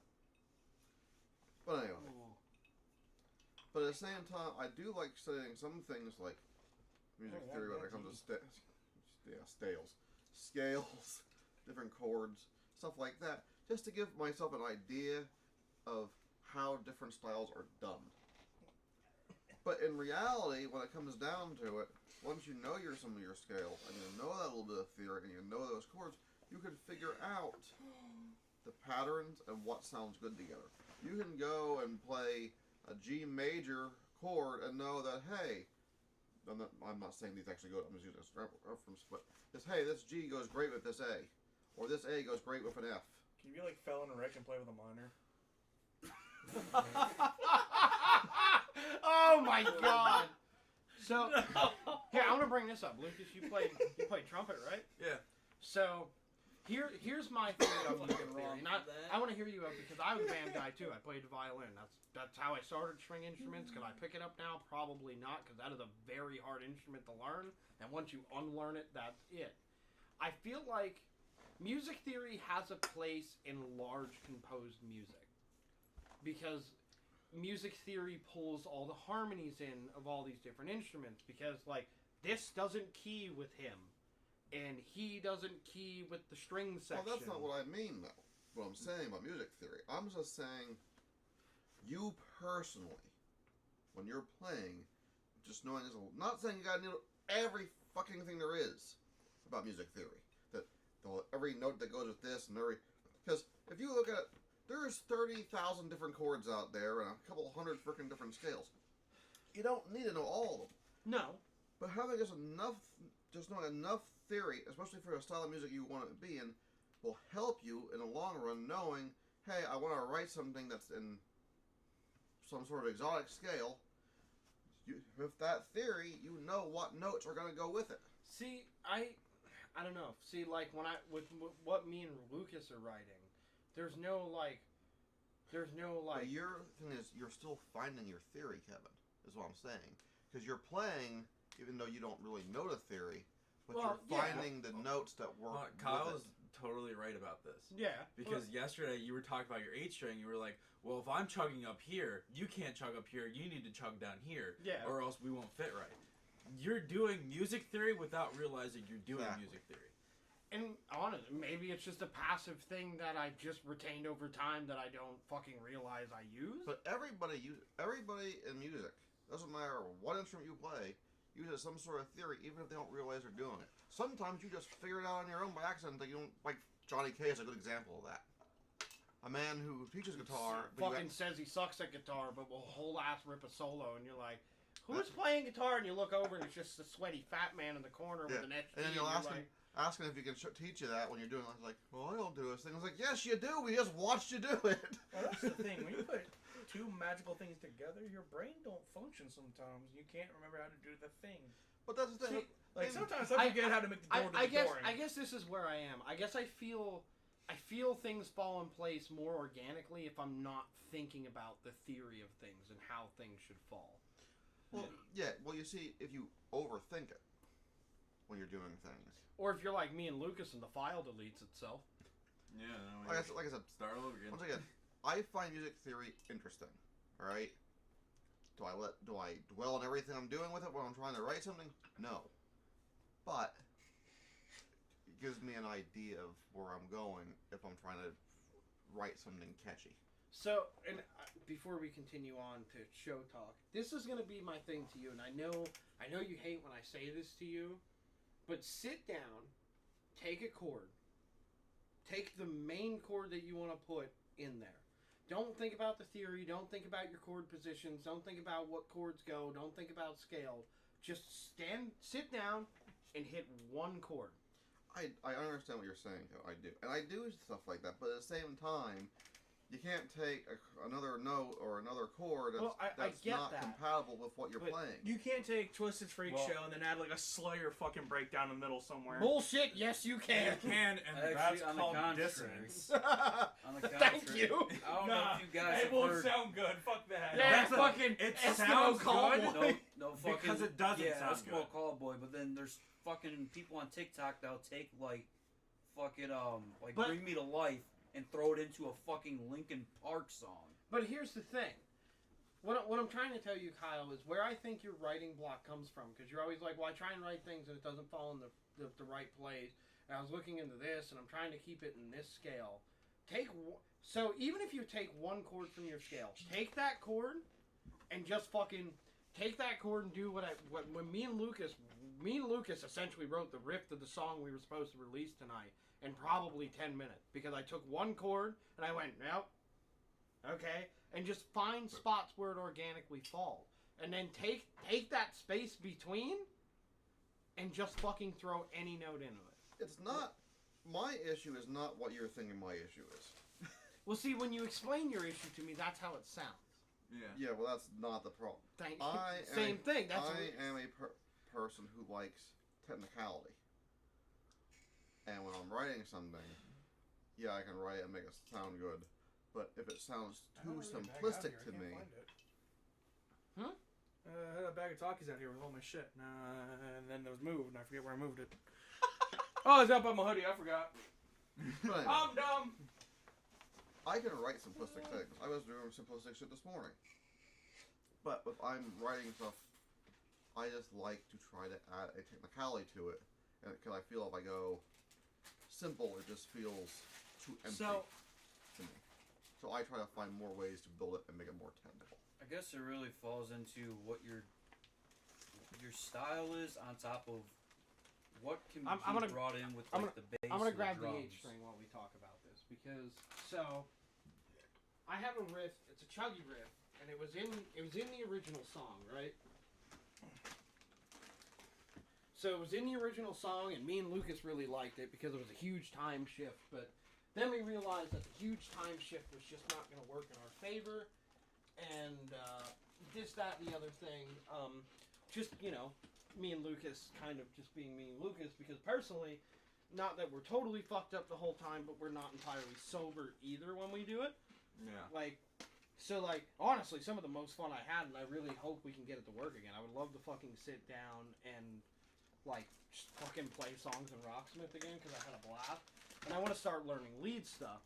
So, one of the things I wrote, and Lucas will remember this, and it's a little weird because I'm on an 8-string and you guys aren't going to be able to really hear it, but I took a riff that was just I was chugging on the 6, so it was like...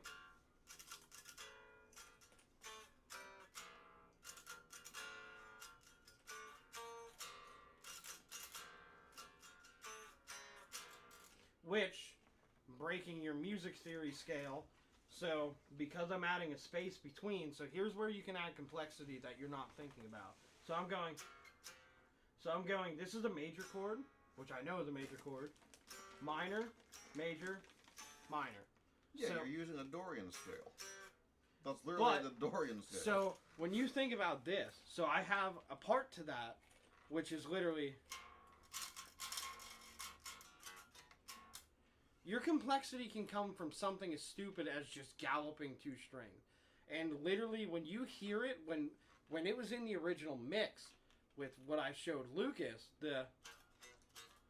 it sounds complex as fuck. But it's literally my dumbass just going, 1, hammer on, hammer on.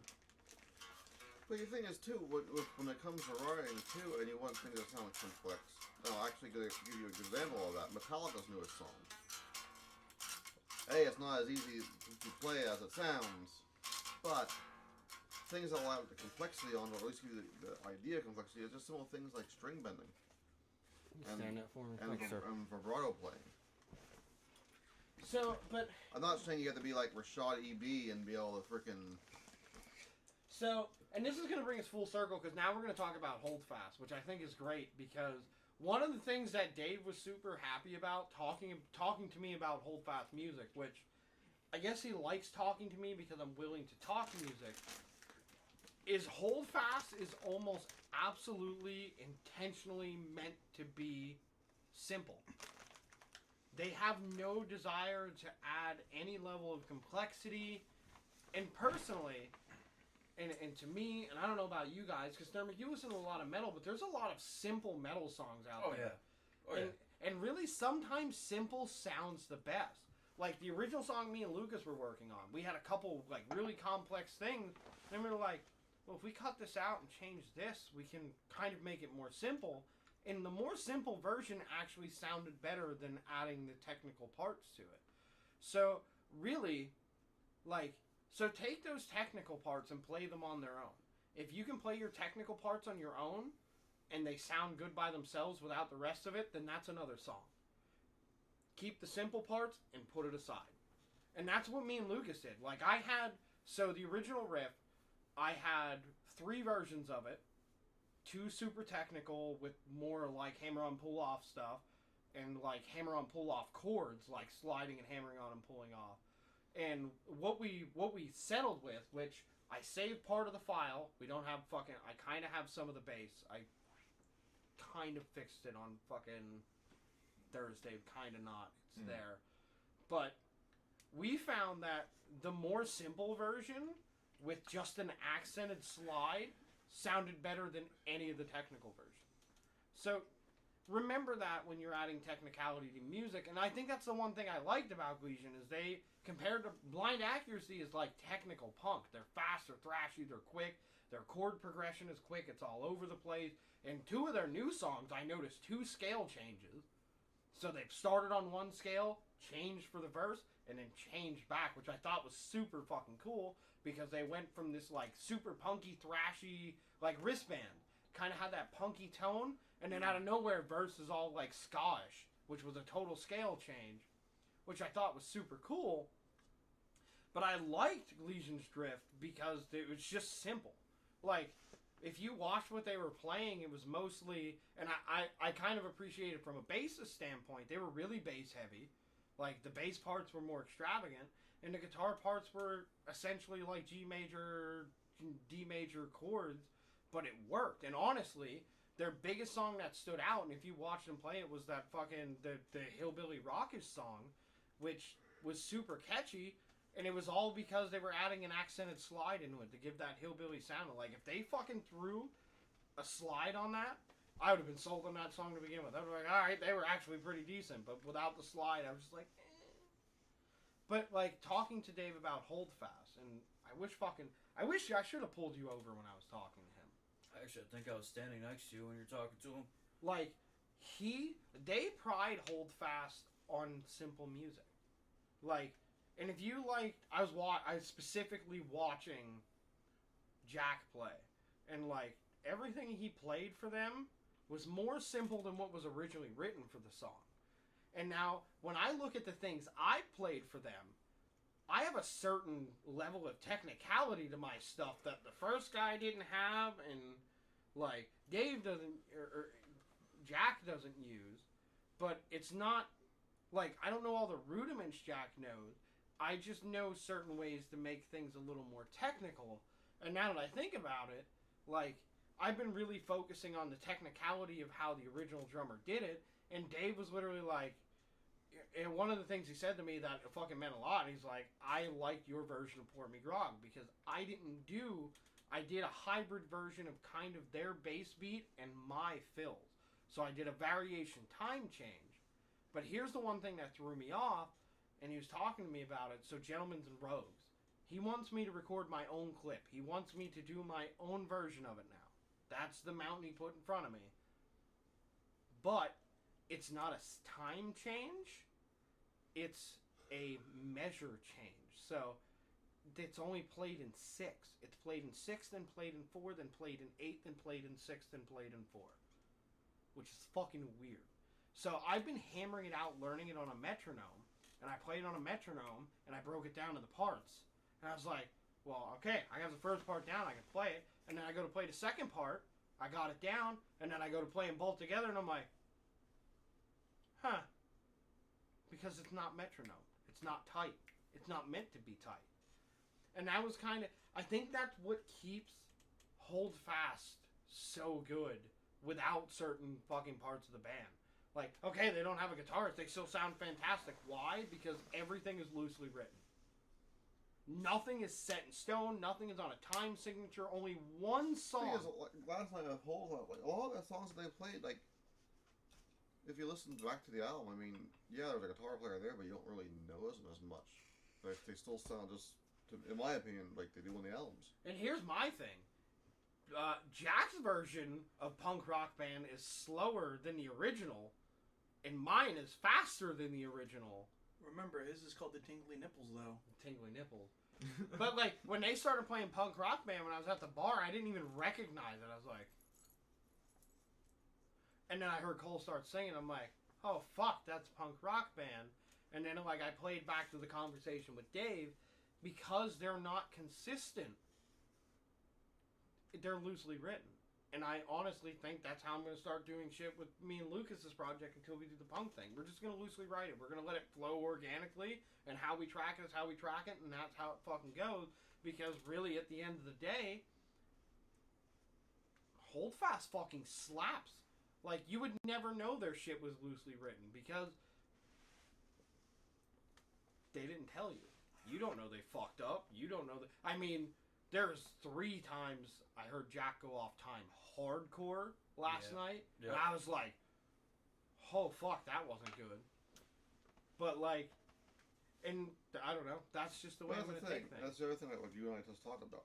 The average person that doesn't know music, like you know music, I know music, would never. These two know enough music to notice. I noticed him going off time. Yeah, I heard it. It was also they had no monitors. Yeah. No, I no noticed points. after the monitors were fixed. Like, I didn't count before the monitors. After the monitors were fixed, 3 songs he fucked up. Like, he was off time, and Cole gave him one of these things.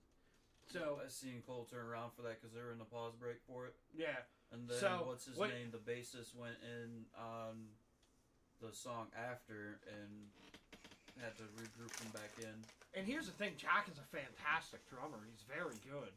Like, Plunder and Lightning's drumming is tight, but I almost wonder if the looseness of Holdfast just isn't quite his thing. And like, I'm happy that they're gonna offer him the full-time spot, but and I'll come out and fucking say it right now. I already told Cole to his face. I was like, if he can't play a show, call me. I can do it. I have no doubt that I can do it, because I'm beyond playing Holdfast music now. Like, I'm playing Redneck by Lamb of God. I'm playing more technical metal songs. I'm playing Amity Affliction stuff. I'm playing doom metal stuff. I'm past that, like... Honestly, last night, when I quit, I didn't know where you were, and then Cole was Oh, at the bar? Yeah. Like, when Cole started talking about, we have a drummer coming out that's going to be here with us next call once, I thought they were talking about you. I wish. I actually fell into that. I was low-key. I was like, oh my god, my boy made it.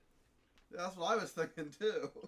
Here's the thing. I'm like, holy shit, he brought a tear to my eye. That fucking 4'2" muskrat. Yo, the mic goes down even more every time. I was going to say that. Why do you think Stop making me smaller, Mason. We talk about this all the time. It's okay. We get it. You're 4 foot. Mason, and you're fucking 600 pounds. The more you make me short, the fatter I'm gonna make you, bitch. Alright, cool. Fucking whatever. Hey, remember, Mason's My 10 foot. 500-pound life. Mason's 10'7", so it's okay. So here's what I'm gonna say, and I'm not gonna reveal personal information from the conversations I had with Dave and Cole. Don't count me out, because the cards have not been folded yet. Yep. Oh, that's a lot of noise. Aria. So you were there for that when they were like, it's yep. not. So And I was there for when we were talking to Dave and he gave you that gentleman's in robe yeah. talking about. So the cards that have not stuff. the cards have not been folded yet, and there's some inner things going on, and there's things that just still aren't lining up, and like. And it doesn't matter. I'll stay with me and Lucas's projects. I would do hold fast shit. I don't give a fuck. I love music. I like playing music. Every show that we've gone to, whether it's been with Lucas or when we went to see him on a Marth, has been a fucking blast, because music is such a big part of my life that I seriously could not live without it. Like, I know there's people who couldn't live without a TV show or like their favorite thing, and like music is that thing for me, from metal to like whole ass fucking Celtic punk, which I know, Mason, you don't like to hear this, but it's our country music. Don't worry, I'm high enough I didn't hear that. But it really, Lucas, am I wrong? It's our country music. Yeah. Like, Well- especially for people who listen to songs like from bands from Volvinia, where the guy talks about walking around in his new set of skin because he skinned someone and put it on. Like, Flesh Taylor, baby, Volvadinha! like, it's our country I got a music. song about collecting people's eyelids in manila office envelopes. Maniac Killer. I don't think you've... But here's the thing, it's not Dissected bad. a You lot of these fucking guys seem this like you year. had a blast. I did. You were fucking like, They go you for were a whole ass full like ass two-step fucking, dancing, the hold fast, like African almost the tradition. entire set. Oh yeah, no, you were having a great time. I'm fat, so I was thinking about doing the 2-step with them, but I'm like, if I fall over, I'm taking love draft with I me. was scared. I was scared because my shoes were so fucking soaked with shit. Like, every time I would step, I could feel the liquid coming out of them. I got stuck to the floor. I was in my work boots, guys. Like, I got stuck to the floor, too, in my work boots. Oh, dude, fucking after the fucking party foul, Corey got his drink spilled. I fucking even like 2-stepping. I was like, "Fuck, my feet are sticking to the floor. This is hard as shit." Literally, fucking like every time you pick your foot up, you can hear it over the speakers. You're right. Oh, it was bad.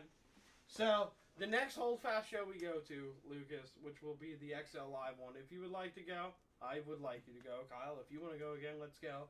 I will 2-step with you as long as people don't spill their alcohol all over my feet. Yeah. Because you, like, and I don't know, like, I hope you've seen it now. Whatever I see in Hold Fast that I can't even put my finger on, like, they hit the stage and it's just... It's just fun. Yo, it's party time. Time to get fucked. Literally, Time it's to fun. Even in their slower songs, like, you're like, wow, they're so fucking good, and I don't know why. During the slower songs, that's when you sip on that And grape one drink. thing, like with Cole, Yeah. like, Yo, he that- has that shit's a fucking good, unique bro. way Shit was banging. of how he attacks the mic when he's singing too. If you're ever really Honestly, I love the way Cole interacts with the mic, from like his distance to the mic, and like I love when he'll get up to a mic and scream and walk away at the same time. It adds a depth to the song that you would only hear in an album by adding a fade, and I love it. because he understands. Honestly, he reminds me of like fucking Volbeat playing. Kind of, yeah. Cause that's You know literally what? Like he a would very do. discount Volbeat style. He You know what? I understands the don't, now vocal that you resonance. say that, I do kind of see the Volbeat style in them. They're like it's literally like a Volbeat with an Ailstorm mix. That's our local band is what it would be. And they're so, like, I hate, and I fucking told Cole this, I fucking hate that they're having this issues where, like, they don't have a solid drummer and they don't have a solid guitarist. Like, if they did, they would be beyond where they are now. Yeah. And they will get beyond that. And even Cole said, he's like, man, I got 7 years to retire, and he's like, I've been counting down the days. I can't wait to do this full time. That's all he cares about. Hold Fast is his baby. And, like, he said that to me, and, like, that he hit me in the field. I was like, oh, man. That's dope. Like, Like I said, I knew he's an old head, but damn, that's dope. and it... He looks great for his age too. He Yeah. does. He always does. When I made that comment about him being an old head, I thought he was Oh, yeah, I thought he was going to rip Mason's head off. Mason, he looked at Mason, he's like, I'm just as old as they are, motherfucker. And I'm like, oh, look, shit. dude, he whole ass looked like he's like in his mid-40s. And when I made that comment about Oath, he was like, oh, I don't mean it in a bad way. I just mean you all old. Like, you all old heads. You've been around for a while. But it's the... Personally, and it's the passion of Cole and Dave that I think fuck makes does Hold Lego Fast Bionicle have addicting. so many GPA games? Also, can we talk about the fact that I brought up he pulled a tin whistle out and then he stared daggers at me while he played it? Seen Yeah. that. He was like... And I'm like... Oh, yo, you know why he did that? Because you had to make the comment. Thought you were giving that up. He said he was giving it up. They Right. were there when he's He- like, I don't want to play it anymore. He Yeah. said he didn't like playing it, and they really just. And Because that was he only when, plays it for that one or was two when he gave you songs. the daggers. Yeah. I wasn't there for that. I saw him pull it out and put it in his pocket and be like, shh. Yeah, so he pulled But- it out and I was like, I thought you gave that if up. you So noticed, when we... when he was playing, this time he actually had an actual Clark. Yes. And not that shitty fucking tin whistle he had last time. Dude, they have so many fucking Army But Man games. When we went to see them in... The art museum. Yeah, Mechanicsburg. They were on stage. And he's like, Cole's like, you can get tin whistle out. He's like, nah, I left it in the bag. I really don't want to play it. He's like, but we need it for the song. He's like, I personally hate it. He's like, I don't want to do it. Like, I would like to give this up. And I was like, seriously? And it was like, because it was super personal atmosphere. Like, there was only like this many people standing at the stage with them. It was super. It was cool. Yeah, like, you if they try do to- it again, it's a BYOB will take you with. It is so. It was a cool. It was a cool show. Yo, if we buy it was BYOB, I got hosted a by flask. one of Cole's good friends. Yo, I got 5 flasks. We all can bring one.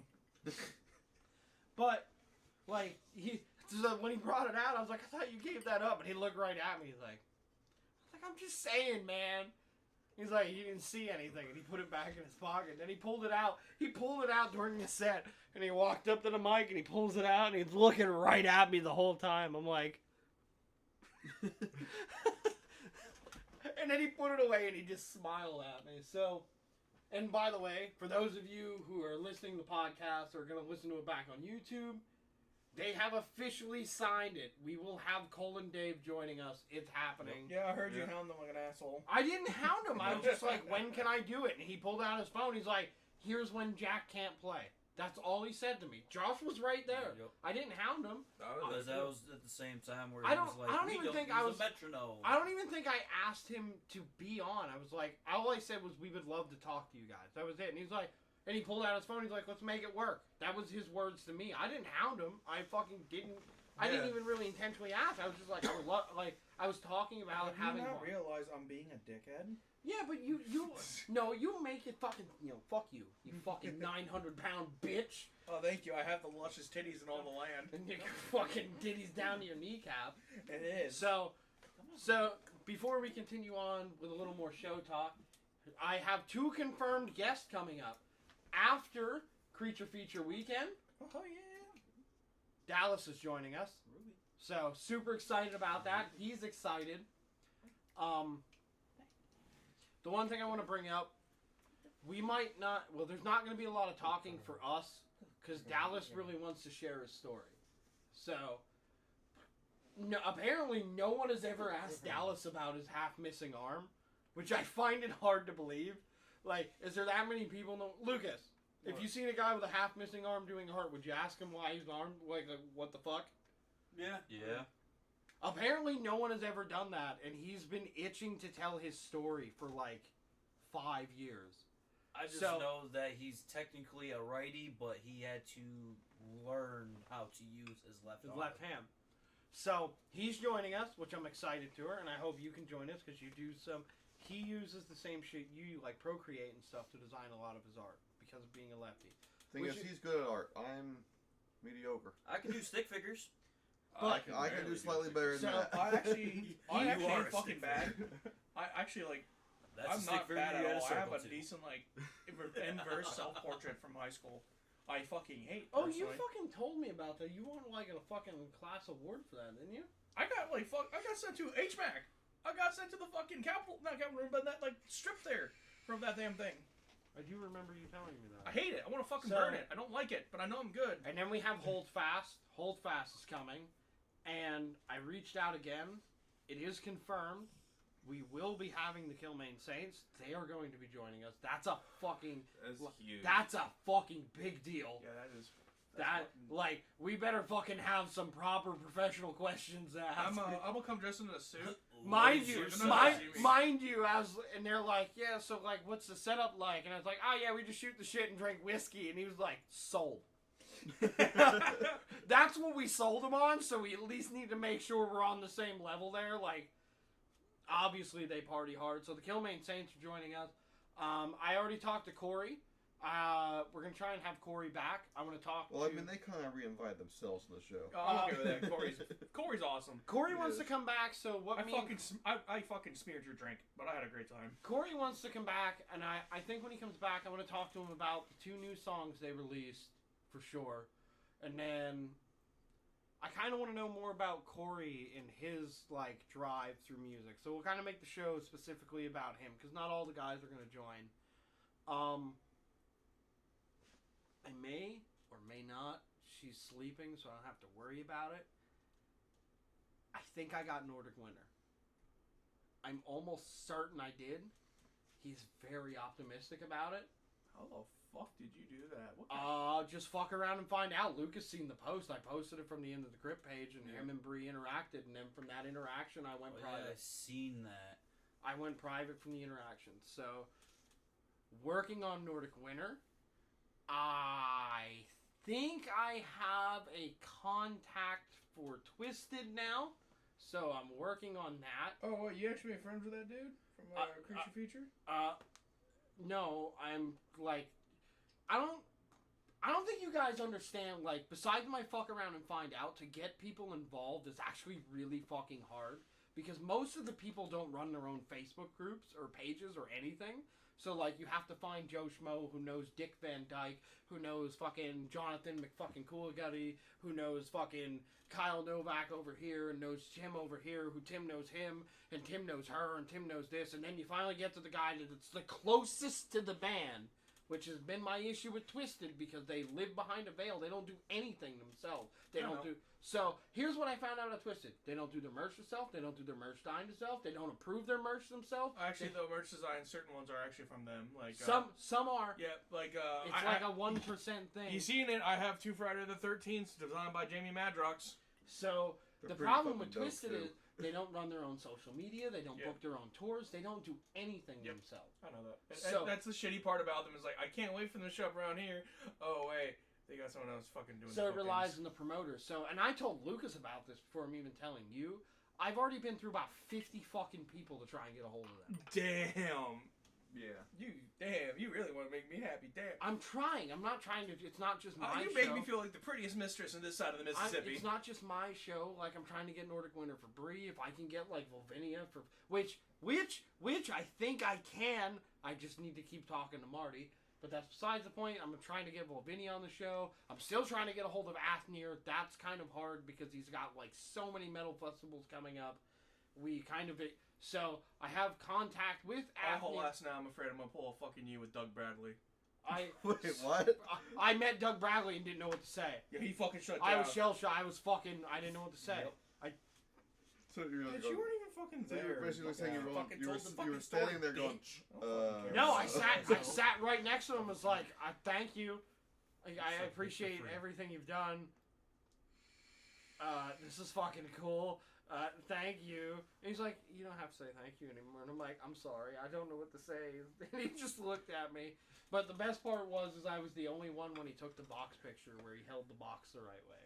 So I was like, "Ugh." I didn't know what to say. Like, that really, like, I'm a Halloween fan, clearly, but, like, that's my movie. You know that's my movie. I didn't know what to say. I was shell-shocked. So, I do, this is for me, you, and Bree, and fuck the rest of them. I do have contact with Athnir now. So, I'm working on it. He's a very busy man. That's dope. They're working on more White Spade stuff. They're working on more Midnight stuff. They got like 30 festivals coming up, and they're planning another tour for this year. So, that might be a next year thing, but I do have contact. Hell yeah. It'll be fun. I wish. So I try and work on this shit in secrecy because it's a me thing, but like, I wish I can tell you how many people I've contacted who have been like, yeah, we'll do it. We don't care about the size, but you need to wait until next year.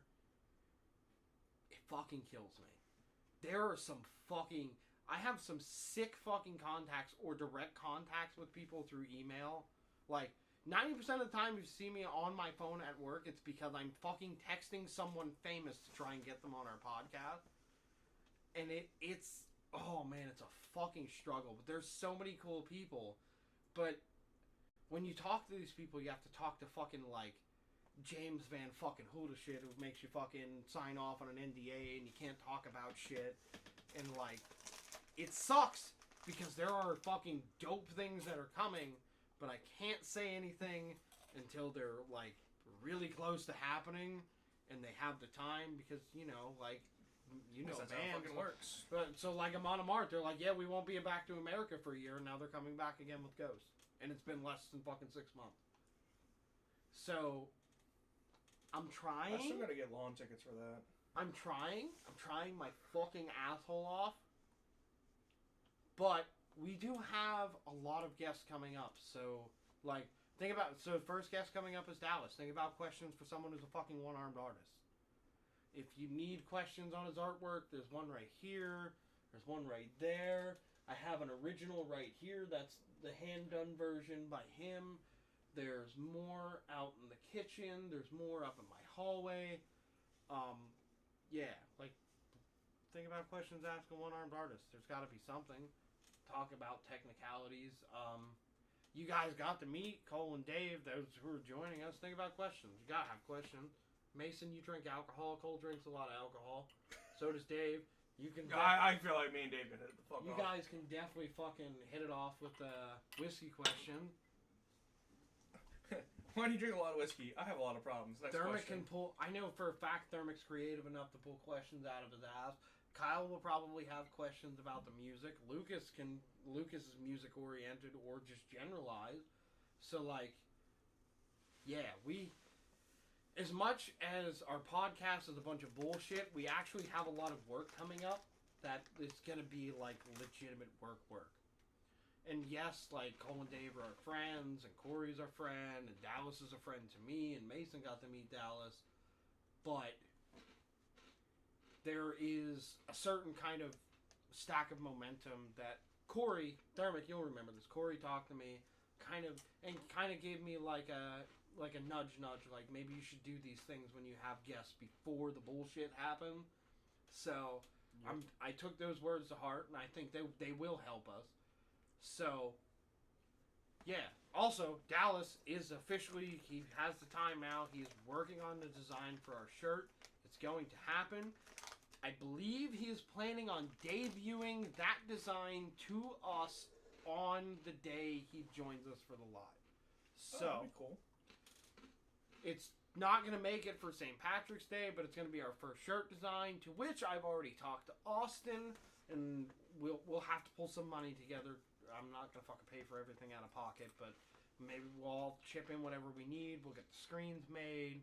And if we need to go fucking print them with Austin, then we'll fucking go fucking hang out with Austin and fucking smoke weed and... Unlock his basement door, let him out. Yeah, we'll go... I don't think I wouldn't. Lucas, Hey, would you Austin, complain to go hang out with Austin? We're here to and rescue print you our own from shirts? Corey's No. bullshit. I've screen printed Cut a the shirt damn before. fucking chain. So, yeah. So I've already kind of have that going. So Well, we can't let him out of the basement without them picks first, though.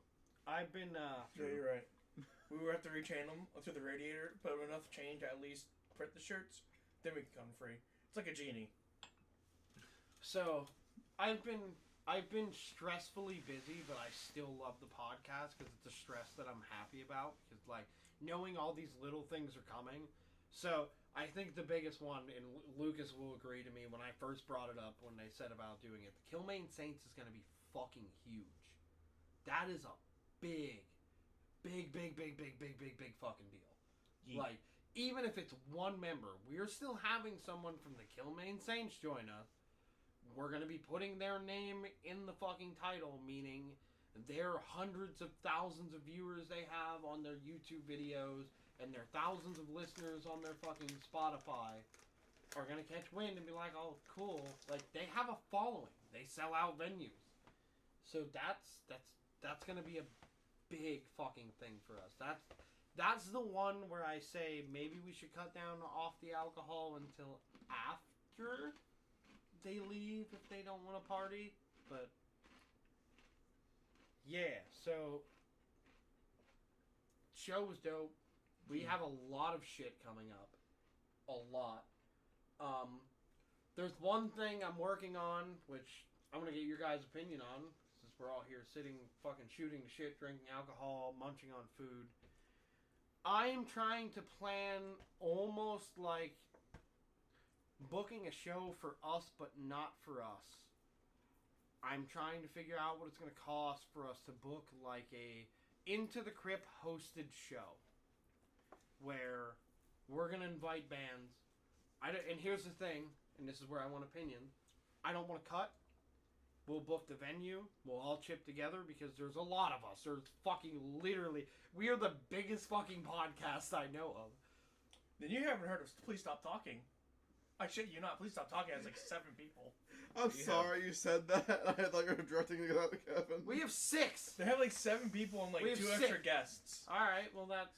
I know him because the one YouTuber I watch, Brent Daniel, he appears on it a lot. I love his stories. He's fucking great. But still, we're a big podcast. We're big. Yeah, we're big. I mean, So- we How big could always is, we but could we're always big. start a GoFundMe. So here's my thing.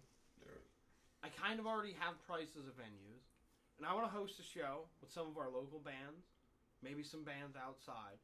Like I would love to bring the Skells in from New Jersey, but I just want to host like a big Celtic punk show. That's from us. Like, where we pull the bands that we would like to hear from Celtic Punk and Punk together, and we just throw a fucking show off, and we book fucking, like, the Room on Her would cost us $1,000 for the night. There is fucking 6 of us. Yeah, we all have bills, but there is no fucking way where we all couldn't plan to work overtime to throw it all together to get everybody on the bill. And personally, whatever the show pays out goes to fucking whatever, however the bands want to divide it. But for me, I want to do this. I really want to do it because I think it'd be cool as shit to kind of take our podcast from just being a podcast to now like hosting this cool show, because it's kind of going to bump us up. All them bands fans are going to follow and be like, well, who are these guys and why the fuck are they throwing the show? Oh, they had the Killmain Saints on, they had Holdfast on, they had Blind Accuracy on. Oh, they do interviews. Like, they're generally just fucking hanging out and talking. So what do you guys think of that? Is that something I should keep pushing for and looking into? Is it something I should just fucking shit can and knock out of the way? It doesn't sound like a bad idea. Well, between 6 people, it's $166. Between 5 people, it's $200. That's not really bad. And like, I don't know, Lucas? I think it's a great idea. There's nothing wrong with pushing for it. I think the hardest part about that is finding time every band's available. Yeah. Yeah, Yep. that's gonna be the trickiest part, which, you know, that's something me and Kyle are attuned to, and we can kind of figure out how to make it work, even if it's a weird fucking Wednesday show. Like, Yeah. But it's also like a band gets a free place to play, yeah, and we pick a venue where, you know, they're not getting cuts taken from them. yeah. Do we want to fucking Kyle? What's your opinion? You think it's something I should shit can, or think I should keep pushing for it? No, I think it's not. I mean, it's kind of like in the crypt stock. Yeah, I get it. It's a nice little idea. I mean, that name definitely ain't gonna work for the banner though. no, but like, Don't worry. I don't know. We can figure out what we can call it down the road for sure. But I just think it'd be super cool to. Punksylvania. The Crypt Graveyard Fest. Festival. What did you say? I said Crypt Fest. Crypt Fest. Fuck yes. You say that, and I just see a bunch of gang members showing up. I'm sorry. No, I know how to grow. I know how to grow. I was on Crypt Emerald, Fest. bro. I know how to do this shit. Yeah.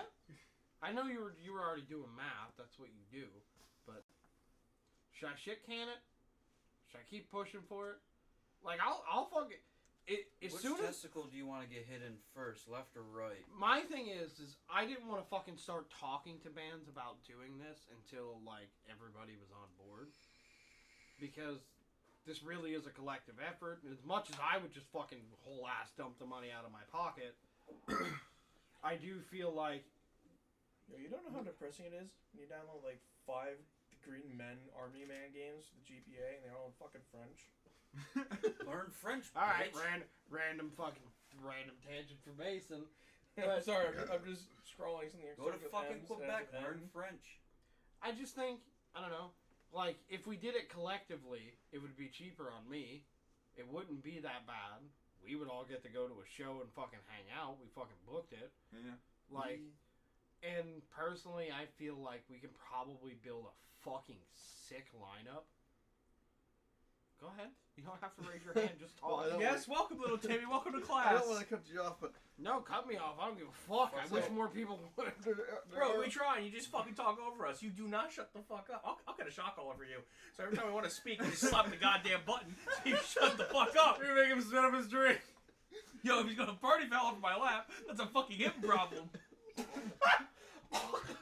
damn, they're killing him. Don't do that. That makes booking this thing even more expensive. No, you That's one man down. No, don't kill it. Fuck that. Use the man life. down to the hospital bill. Fuck all of you. Use the life insurance money. Fucking easier. I don't have life insurance. Look like you going on about. But what I was gonna say was, I think that's a good idea. I think that's something we should do. However, just booking HMAC or Love Drive or Fucking whatever, dot, yeah. that's one thing. That's not counting. They're still gonna charge for the alcohol and everything on top of that, even though they're getting something out of it. So you gotta put that into effect too, on pricing. See, now I thought about that in like holding the show at a BYOB venue, or like a BYOB outside like camping festival, Yeah. like Celtic Crag Fest is. Well, if we did it that way, that would work. Yeah. So there's ways we can do it, but like HMAC doesn't charge for our people drinking alcohol because we can say it's an all ages show with someone over 21, and HMAC makes more money off the alcohol. So it's not quite like it used to be for us. All right, so I'll keep doing it. I will. Just have to be consistent with trying to do these more. Well, that's the thing. Even if we we can. started out once a year and just said like Crypt Fest is once a year, we book it out and then say it works well, and we say okay we do it twice a year and we do one in PA, one in Maryland, and we kind of spread it out and move it around. Like we could do that. That's a thing, but I didn't want to pull the trigger and start talking to like Cole and Dave and Corey and have them start talking to their other bands and talking to Killmain Saints and like it would be cool if we can turn it into like Celtic Crag Fest. It's a 2-day festival where it's at a campground. 5 bands play day 1, 5 bands play day 2. Yo, that sounds like Camp Zool. But I think it's a cool concept. We can start small, book a small venue, BYOB, fucking pull it off, do it that way. There's certain ways we can do it. And the nice thing is we're at a point where we technically have merch. So, like, we could be there and present at a table with shirts and fucking stickers. Yeah. Like, I don't know. It's just, I fucking had a dream about it. And I was like, God, that would be fucking cool. And I like fucking 2 a.m. Okay, you and your dream. Was your ghost girl in your dream yelling at you? No. Had nothing to do with the demon girl. She hasn't been around in a while. I had a nightmare the other night. It was fucking because Blind Accuracy said they wanted to get more ska-like, and fucking you were like they were playing and like. Are on stage and they're like, oh, we wish we had a trumpet, and you fucking point me out like, no! yeah, he knows how to play trumpet, and like fucking throw me towards them, like, and I get on stage and I fucking can't play it anymore. I'm like, fuck. And Yo, I'm that is a embarrassed in nightmare. front of That's a everybody. fucking hell a nightmare. Lucas, you should get a trumpet and offer yourself to Blind Accuracy. I wouldn't be mad. Dude, if I fucking Could you imagine Doom trumpet?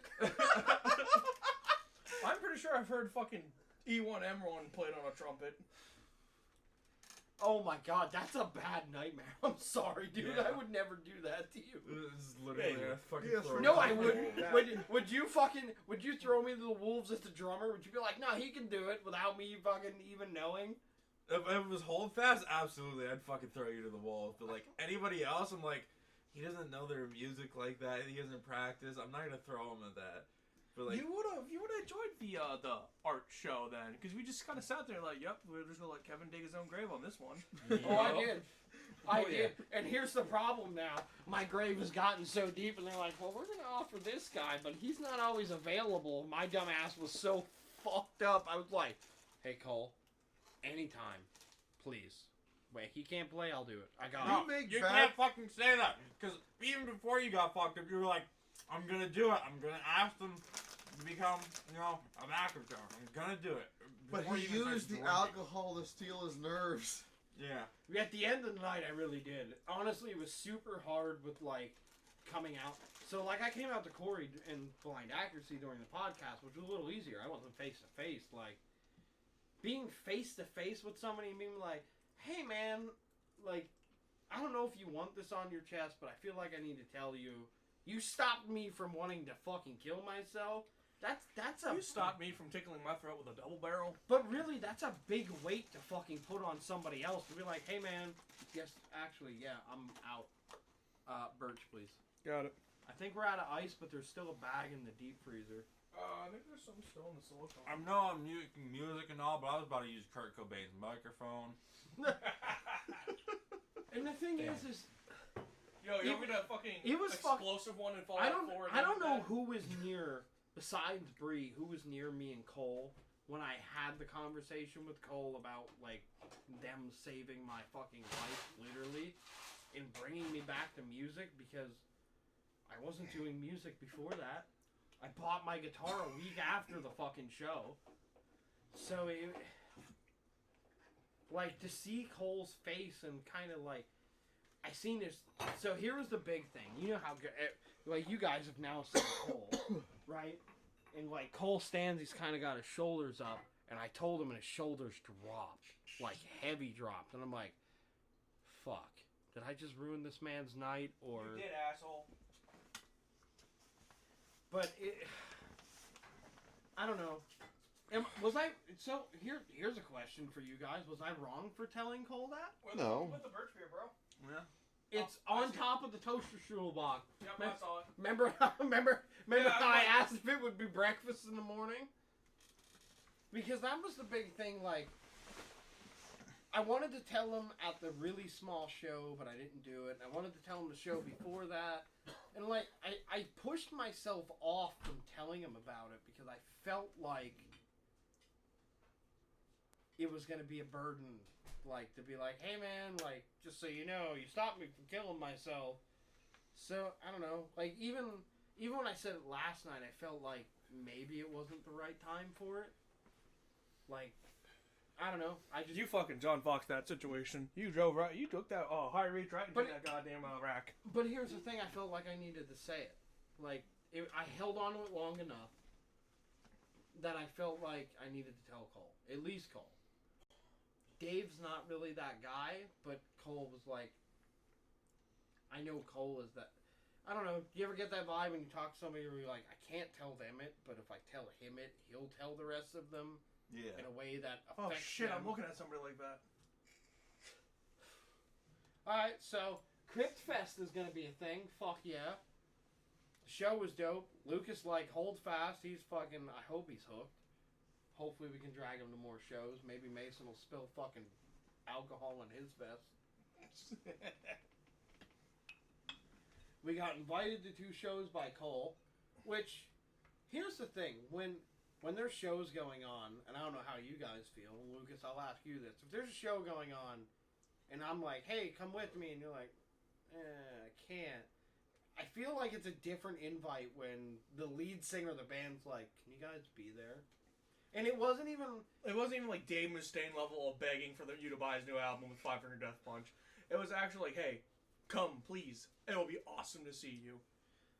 Yeah, Yeah. the way Cole asked me it, he didn't even ask just me. It's like, will you guys, referring to our group, because really we had the biggest group in fucking Love Drafts last night. Will Yeah, you even if 3 guys? of them dipped out early. Will you guys come? Yo, they're serious, Sam, on the GBA. You fucking want me? And by the way, I said yes. So sorry in advance. Hey, You're what I never missed? sorry. So Cole had asked about the Hummelstown show and What days is that one's again? XL Live. The Hummelstown show is a Saturday. I'll pull it up tomorrow and I'll send it to you. So it's either the 11th or the 25th. It's after. I think it's after their. St. Patty. Yeah. It's the 25th. So. I don't know. He asked if we could at least do the XL Live one. And I don't know if it's because he knows we party and we would show up to XL Live with a vengeance or. But Reason. I mean, I think he just likes the atmosphere that we bring.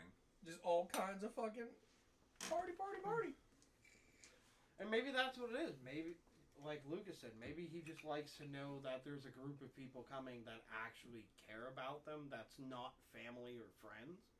Yeah. Mind you, we're kind of in the friends thing, but we weren't originally. None of us were originally. Me and Mason fucking seen them the first time live. We're like, holy fuck, those guys were good. If I actually up and like, oh, they're dope. Fucking then here comes Holdfast. Oh, they're fucking cool. And then Rumjacks. I'm buying that $200 vinyl. Rum guys Yeah, was good. you were coming. fucking sold. They're coming back around. Yo, that's They're dope. doing a tour with the Dropkick Murphys, and then they're doubling back. So Yeah, well, I wouldn't hopefully, mind seeing them with hopefully Dropkick. Hellcat Maggie picks them up with Holdfast again. I'd be sold. Yeah, I wouldn't mind seeing both of them and Drop I got a fucking thing to go see the Tossers, but it was in fucking Jersey. Yeah, I saw it too. I was like, me and Mason would like to do this. I'm like, we're already going to Jersey once this year. Nope. Yeah. I don't like paying that extra toll roll for no bullshit. Alright, so Crypt Fest is going to happen. We're going to make it happen. We're going to work together. We're Now gonna that- work on the name. We'll work on a name, but now that I know you guys are open to actually helping me make it happen, now I'll open the door up, and the first person I'll talk to is Cole. And then I'll reach out to Killmain Saints, I'll reach out to Corey, and be like, I want to make this thing. And here's the thing, we don't have to go in this alone. We can go in this with them bands together. Even if we went in this with Holdfast and Blind Accuracy with us, we can make a name with it together. Yeah. And then they all have outlets. They can invite bands. Holdfast can invite bands. So, fucking sweet. Oh yeah, let's fucking. Let me wake up my mouse real quick. Wake me up. Here's me being all fucking. Here's me being all fucking confused. I almost wanted to steal this back patch, but I thought they would notice. So there's this fucking galaxy this patch right here. Yeah, it looked pretty dope. I was fucking so tempted. I tried to get I was gonna buy it for Bree, but she didn't want it. I like the little patch I got. I gotta find a home for it. Yeah, same. I didn't fucking get one because I don't know what to do. Honestly. I when he started putting out the bigger Blind Accuracy back patches, I walked up to Dawson. I'm like, fuck. I was like, what? You all make me think about getting a second vest. You know, Bree challenged me to make a second vest. I don't want to drop more money on another vest. That's the thing, and you like for you two who are just starting, like It's cheap, but you don't Yeah. want to start again. Because I gotta sit down and be like, all right, what's gonna be this one's theme? What's gonna be just this one's genericness? That's the thing. I'm waiting on a lot of patches right now. Like Dope. $100 in patches. Yeah, I've done that too. They're all coming from the UK though. Yeah, I spent them on I bought them in Poland, like right as Ukraine happened. Yeah, I didn't get those for like 3 months. Yeah, so I'm waiting for that to happen. He's just nutted in the toilet. One of my patches is currently on the way. But I like all the patches online. I will eventually make a vest. I gotta take photos when I get home of the new vest with the new buttons and patches and pins and send it to all in the group chat. so.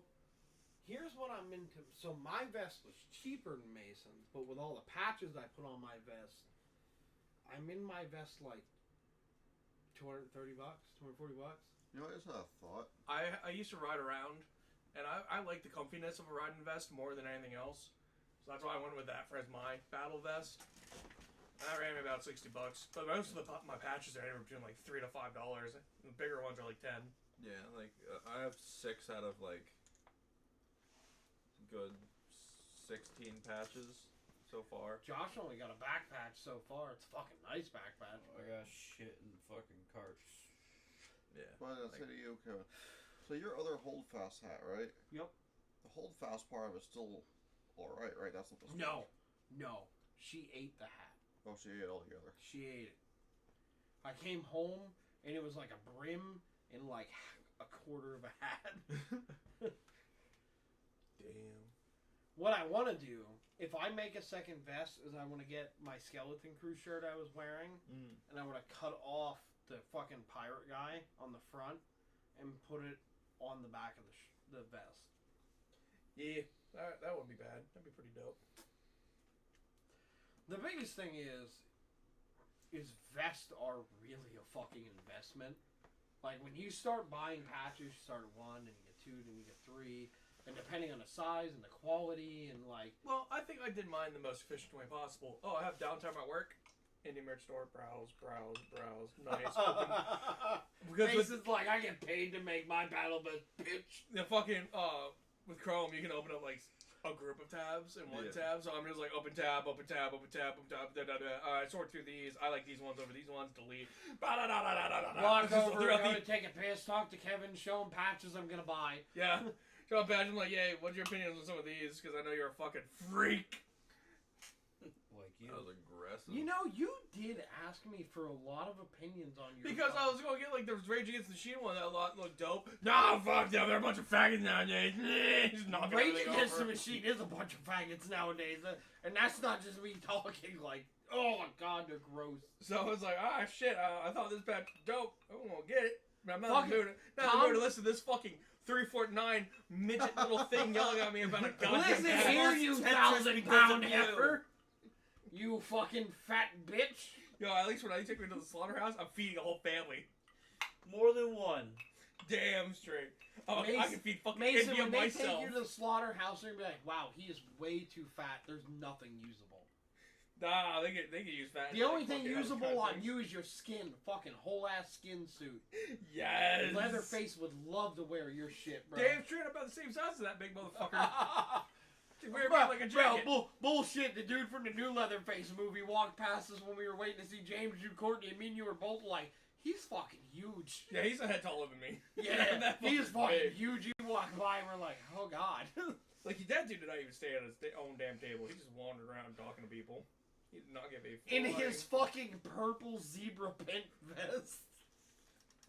with his fucking, like, snakeskin boots. Yeah, snakeskin boots and purple zebra print Dirty. vest. Dirty, fucking jeans. Dirty Yeah, denim jeans. He looked like he just changed his oil, did an axle swap on someone's car, fucking got some chewing tobacco all over himself.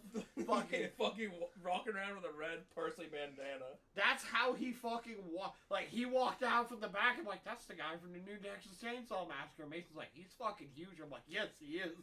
Fucking Like, here's him, and here was his handler.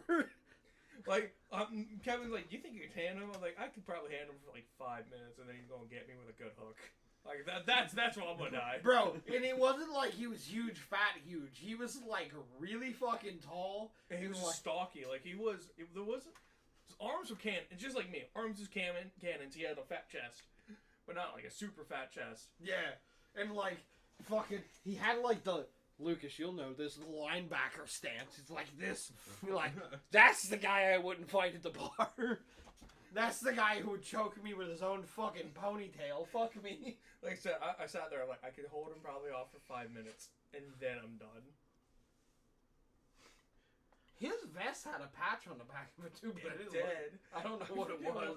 I think it was a Motorhead actually. And probably with fucking like, and when he walked by, he reeked of generic cigarettes so bad.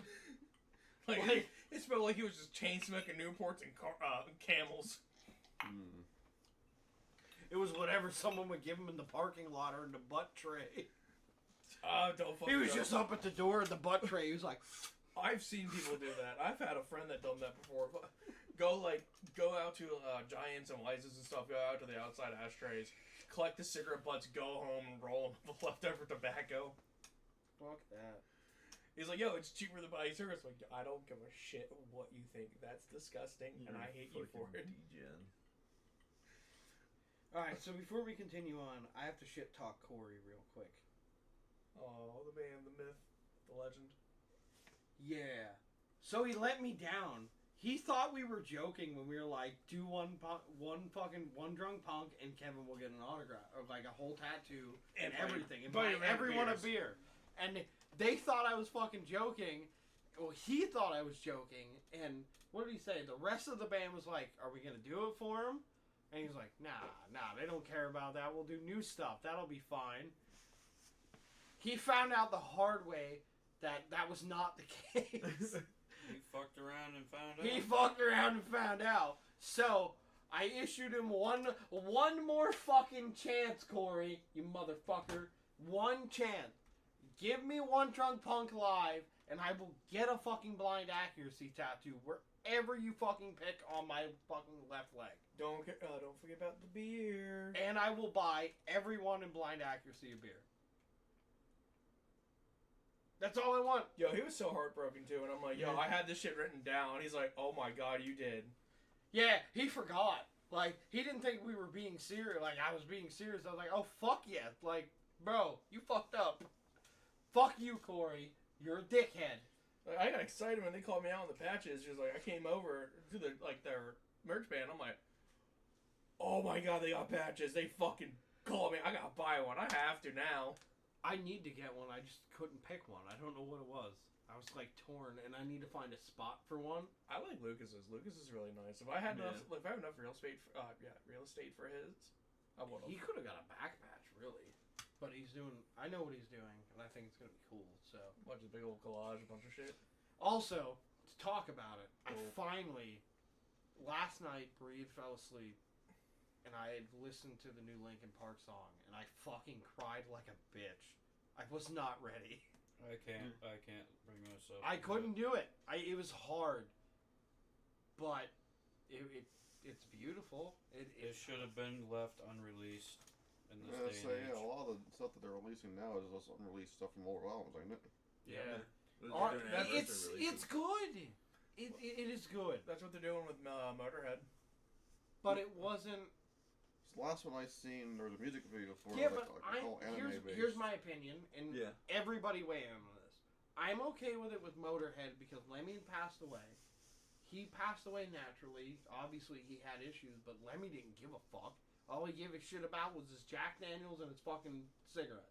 That was it. Pretty fucking much. Even So- up to the end where it's like, you can't have Jack and Coke anymore because you're diabetes. I'm gonna have Jack and orange juice then. Literally. And okay. still continued to smoke cigarettes and like, hey bud, you got fucking cancer. Your diabetes is real bad. You're gonna die soon if you don't stop. And he literally, the Mason's back, or fucking the one patch sums it up. It's just fucking the middle finger. Because he didn't give a shit. Hey, I got a Lemon Memorial patch 1945 to 2015. And, it's just a big fucking it's the middle finger. Because apparently, according to Lemmy's significant other, that's what he did to the doctor when they're like, hey, you're gonna die, and he just fucking whipped the doctor the finger. That was it. That was Lemmy's sign off. He was like, You get just fucked! Like, yo, I'm gonna die. Fuck it. I'm gonna have fun. But- it's over. I'm okay with the Motorhead thing because Lemmy went out on his own terms. Yeah. And I don't think Lemmy would have been like, no, don't do it. So, knowing Lemmy went out on his own terms, for you guys, Josh, Lucas, Kyle, do you think it's wrong that Motorhead is releasing things that were unreleased in the past? No. No. I honestly, I think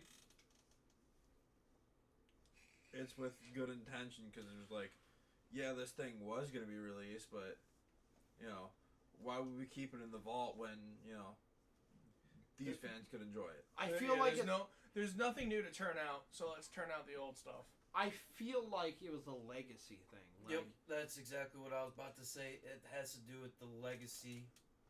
It hits different with Linkin Park because of the impression they left behind. So, from someone who was literally, and it tastes bad to even say it, but I was days away from just fucking calling it quits and just, that was it, and like, fucking kill myself. Like, I had it planned out that I was literally gonna do it at work.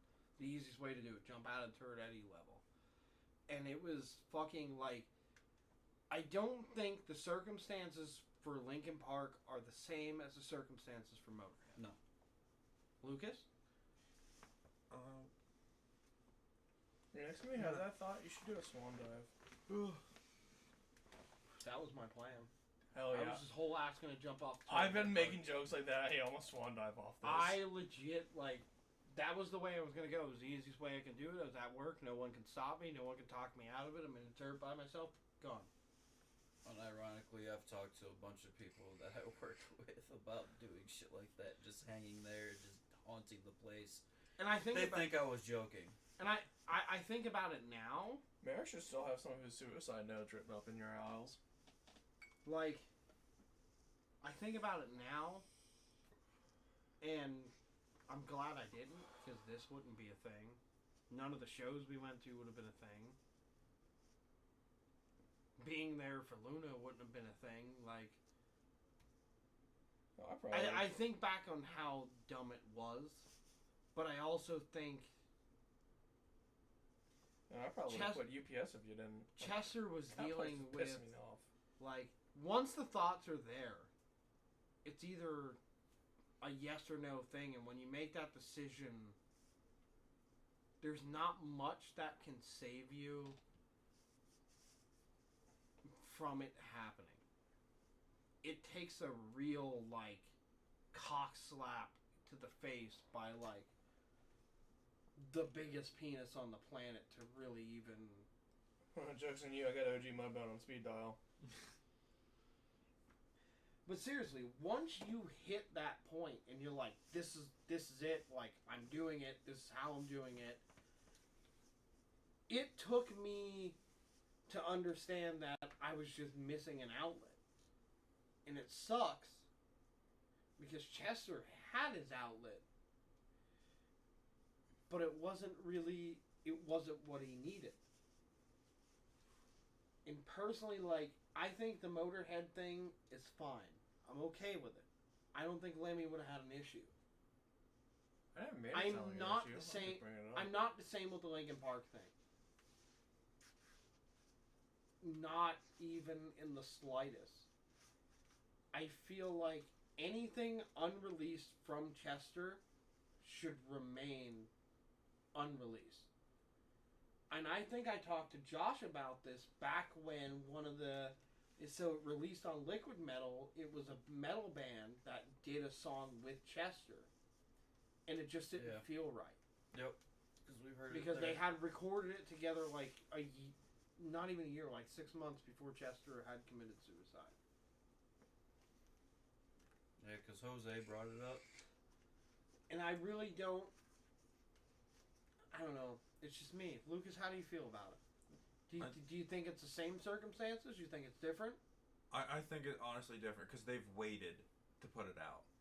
And being in the rap community, I've seen literally like couple months after a rapper dies, they're like, oh, check out this posthumous record. Like, fucking Like, Juice WRLD's The Party Never Ends record. yeah. Literally put out months after he died.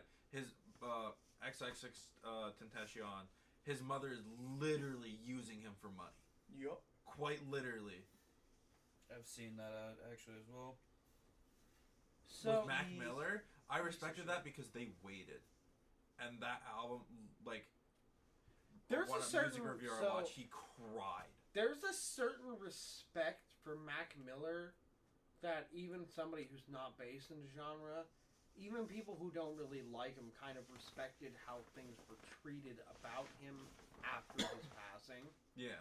And I see that. Like now, HMAC holds every month. Once a month they hold a Mac Miller night, and it's in his honor. It's hosted by his mom, I believe. Yeah. So his mom books these shows. The DJ comes in and hosts. So the DJ that comes in hosts shows true to how Mac Miller would do a show, and it's all about him. And there's a lot of people who really respect that, and I feel like the circumstances are there. The time was it was waited the proper amount of time. The way things were handled was right. The grieving was taken care of. Everyone was okay. And then at that point, the family was like, okay, we need to do something in Mac's honor. And I respected that because, like, for his mom to come out and be like, I would like to do this, and other people to come out and be like, let us do it for you. I thought it was really cool, and I'm not a fan of that genre, and you would never catch me at one of those things, but I think it's super respectable the way that situation was handled. It sucks that it even needs to be a thing, but I think it was handled the right way. That's my opinion on it. Like, all of you guys can say I am the farthest away from being a Mac Miller fan that fucking anybody could be. I feel like his situation was handled properly. Yeah, and fucking artist was really disrespected with Pop Smoke when he died. Because literally, like, if you listen to the album, you can tell that shit is half-baked, not even finished. Yep. It's disgusting what the rap community does to dead artists. In person, Because I feel... I would say honestly, more it To give you goes, perspective, I was in high school when Chester died. fuck me. Jesus Christ. Yeah, I was in high school still. I think. So I feel like it has Yo, Kevin's dying. been an appropriate amount of time Caught me. for I wrong piped it. for Linkin Park stuff. Oh, you like, puked. There's party with, like, foul. the, No, it's like super dry. Ooh. It feels like fucking. the hip hop side, Oh. I would say, is more because of the record label shit. Yeah. Because even the same thing, like when Paul Walker passed, they still fucking released the movie. with They fucking still finished with it. They used his- CGI Paul Walker, and I hate it. between that Oh, and yeah, they that was used his trash. brother to finish a lot of the rest of the parts because It of was a money. fucking- Like What? when you're using people for the money, it's not the same. And honestly, like I don't want to say it that Linkin Park's doing the same, but it really seems like they It's a stretch want to stay relevant. because everybody they know that Chester held the band together. He really did. Yeah. You can tell things were actually But really it's hitting his last, bad. it's the piano player. Is it Leota? Mike Yeah. Shinoda. Yeah, like personally, and I don't want to be malicious, but I feel like his decision to release these songs because he's technically the only he's one deciding, left Yep. who owns any rights to anything Linkin Park. I feel like his decision was to stay relevant, and I felt like it was forced. You want Record that labels, money? once again, they're probably twisting that shit because Yeah, that's how they he's work. probably because they were probably within some type of contract before Chester passed. So I feel like that's why the Hybrid Theory Anniversary Edition was released. I feel like that's why Lost is released. I feel like he's still in some contractual binding where, well, they technically put out another album. Now they put out a single. Nope. Because whenever Chester died, he waited a little, and then he made a little EP about that and how he was trying to deal with Chester's death, and he's trying to keep it private and personal, and everybody, like, all the fans are like, hey, what the fuck are you doing? Like, why aren't you saying anything about this? And it's just like, I feel like it's probably not easy for him. Well, he to probably put everything out. He probably knew it was coming. Yeah. That's why he can't talk about it like that. People gotta understand, like, when stuff like that is happening, especially with somebody that is actually your close friend, Yeah. they're not talking to just other people about it. You'll know. You'll know what happened. Well, that's the thing. Chester's death took everybody by surprise. They had no idea. Because he was laughing and smiling during the tour. He was having fun. And because I was supposed to go to the Hershey one. I was supposed to go to the Hershey concert stadium. Well, and his wife and kids were not around until after he was discovered. Yeah. This is like, it was just on a whim that it happened. And, That's unfortunate like, as it is, that there was no, trying to stop it. That was like Ollie from All That Remains when he passed. They had to get a fucking Do we have to talk replacement. about Ollie? Really? Fuck you, asshole! You brought up Chester, so now we're digging. Yeah, this is kind of a you fault, bro. Look, it's If we're gonna it's talk fucking about- it's fucking known, all right. If we're gonna talk about Ollie, we have to talk about Trevor. Look, equally both Little bit, fucking just try it. amazing. Like That's when it comes to the dead, genre for that's Dead Lightning that sound. All That Remain is in, like hands down. By one the of way, biggest bands for They're it. coming back. And I fucking am going. I don't give a shit. Fuck work. I don't care if it's a Monday. They can suck it. Are we going to fucking? Are we saying fuck work and going to see Bloodywood? Please tell me we're saying fuck I'll work. take the whole fucking week off. I don't was give a thinking shit. about actually taking that Monday I- Thursday off. Oh man. So on an uptone, me and Thermit got to hear, and I think I told you, Lucas, about it. Or was it you, Kyle? It was you. The three when I talked to you about the interview with Bloodywood, and they were like, "Yeah, in 3 years we want to headline our own tour." It was both of us. It was both of you. Yeah. And what did you think? You never heard him before, and I put him on in Jeep the other day. What did you think from somebody who's a rap person and kind of like you got your toes in metal? They're fucking fantastic. Yeah. They weren't bad. It's way better than I was expecting. They call themselves a new metal hybrid, but really they're not. They're rap metal. They have a good hybrid of solid, strong, driven rap lyrics backed by traditional folk. And you can't even call it traditional because where they're from, they would be fucking murdered for this. They're from India as.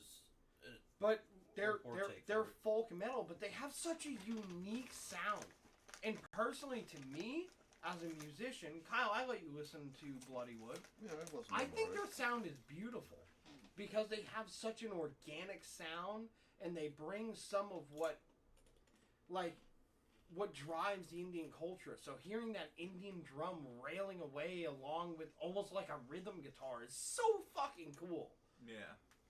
I wonder if that guy will actually have his small kit because he doesn't play with a big kit. No, he doesn't. He doesn't. He's got a 5-piece kit and like 4 cymbals. That's it. He's got a hi-hat, a crash, a ride, and an extra crash. But personally, like Lucas was like, "Oh, who's Bloodywood?" Because I'm fucking excited to see that. Like they did this interview with Liquid Metal, and they're like, "This is where we're gonna be," and literally 3 years later, almost on the nose, that's where they are. Like it's And the fucking. lineup is fucking actually pretty good. Yeah, I don't know. I feel like Vended is popular because Vended's fucking singer is Corey Taylor's kid. And they sound But better than actual Just Slipknot. given the fact that you're gonna play with somebody's son who is huge on that spectrum. And they're playing Is- before you, meaning the crowd's gonna come for them and stay for you. Hopefully, that would be Oh, That absolutely. would be the best intention. Look, if everyone leaves, I'll be fucking front stage Oh, for fuck Bloodywood. yeah. I don't give a fuck because even so, for me, especially for like Mason and Lucas, I'm not a big rap fan. I don't disrespect rap. It's just not a genre I don't vibe with. And really, music is a vibe. So like me and like Lucas kind of found like the stoner doom a vibe because like he's medicated by what would be stoner doom, and it is a vibe. You can, as much as it's grungy and dark, you can sit there and do this with it and just kind of like escape in the ambience that is stoner doom. And Yeah. I thought it was really cool because like I always wanted to do it, and like it's not Kyle's thing. Kyle, you're not a stoner doom guy. You're thrash metal, speed metal. The only, We can make them at least one part of it. the But, only, like- the only band I really listen to that's kind of a stoner doom metal band is Corrosion of Conformity. And that's like you're just grazing it. Like I fucking love Witch Helm. Witch Helm is fucking great. Like even the first song I let Lucas listen to, he's never heard him before. Lucas is a big rap and punk guy, and even he was like, "Why is it so?" Now, mind you, we were making jokes because that's what we do as a group collectively. Is we make fun of everything. Fuck you, you're an asshole. You're fat. Yeah, you are fat. Yeah, shit happens. Yeah. That being said, He's letting me be fat with them. So. also, I hate the fact you bought Fat the kid. shirt because I wanted to buy it, but I don't want to match you. Like, I had it in my cart, and my brain was like, Mason has that shirt. I'm like, fuck you, you fat fuck. Then I get fucking shafted. I wear a tarp. Mine's bigger. But, like, even him, he got a bunch of Volvinia shirts I wanted to get, but I was super hooked on my aborted Thing is, shirt. here, Mason, you might be fat, but at least people don't run your Cargio in the. He's like 2,000 pounds. Shut up. Yeah, bro. Like I'm fucking almost in 2,500. Look at him. That's He's crazy. like 6 of Josh That's wide. 3,000 Bro, pounds. I'm as big as this fucking house. Did I you can't not believe feel I the fit in this earth room. shift Look, when he stood that's up? Bro, 2,000 he pounds stood of up, and I thought the fucking fucking freight house train. was coming in. Bro, I stood up. I felt the moon fucking shift. But people still don't go running, yelling, Kojira, Kojira! It's because we're in the wrong fucking country, bro. Yeah, he's gotta be from fucking Schuylkill County or somewhere near there. What kind of truck has he got, an S10? I'm gonna clamp this thing with a lift kit. I don't know. I'm excited for the Bloodywood Yeah, thing. go ahead and get your lift kit for your Honda. Like, Personally, for me, It might not- It might not be slammed after you sit in it, fat ass. back on the gloom and doom topic of this fucking part, I still personally don't know if I'm ready to see the Black Dahlia live. Too late. I know it's too late. Too late. and I don't know. Like, Fuck you. If I gotta go on Tinder and find a bitch to go along with to take your place, fuck you. Yo, I'm big enough. Have to I do can it. count. but Yo, here's no, Josh, I'm big enough to count for 2 people. can Only on airplanes. can I voice my issue with it? I understand exactly. It's where you're not coming that from. I think they're going to be bad without Trevor. It's not gonna be the same without Trevor. Trevor, so like even in the fucking 5, maybe 10-second glance passing I've ever had with Trevor Strand, I love Black Dahlia because of Trevor. The lyrics he wrote, the way he composed everything. They stayed roots to death metal as a whole. And I appreciate so much that they stayed truthful to the Black Dahlia. Like, that was the one thing that they said. Oh, no, Mason. Yeah, no, I was trying to fucking make it That's- up without interrupting you. That's the one thing they said about Black Dahlia that I thought was almost Yeah, archaic. That they were going to pay. The only way they were going to do this was going to be as an honor and homage to Trevor. They This weren't isn't- gonna get another singer to replace him, but rather use somebody that's Already there, done. that was close to Trevor, that can do it. And I think it's beautiful the way they're doing it. I personally don't think I'm ready. I'm okay. So, and this is this is gonna fucking piss Kyle off. I'm okay with the way Black Dahlia is doing it because they're doing it in honor of Trevor, for Trevor, and everything Trevor stood for with Black Dahlia. Man, if only Phil's the Housebound could do, the fucking same for Dimebag. Exactly. Pantera is not doing that. They're stomping around being like, we're Pantera. No, the fuck you are not. Shut the fuck up and Zach Wild sucks. What Like, part of that's pissing me off exactly? Yo, because you're she has a you're look not in my eye. you're not happy with the fucking Pantera thing either. It's bullshit. Well, no, Lucas. I Tell me this. Tell me we start a 3-piece band, right? And we're going strong. And like, say for some reason I pass away. Some fool runs up on And- stage, domes them with a fucking 50 Yeah, cal and deagle, then- and, and then- mag dumps them. And then say you don't pass away, but you say like, First, okay, it's you. but say this, Lucas. Say you're like, okay, I was close to him and he's gone now, and I don't want to be a part of this anymore because that was our thing. I'm turning you into Tupac. But that's That's our still thing wrong we what did they together. did with that too. How Fuck you. would you feel if the lead singer from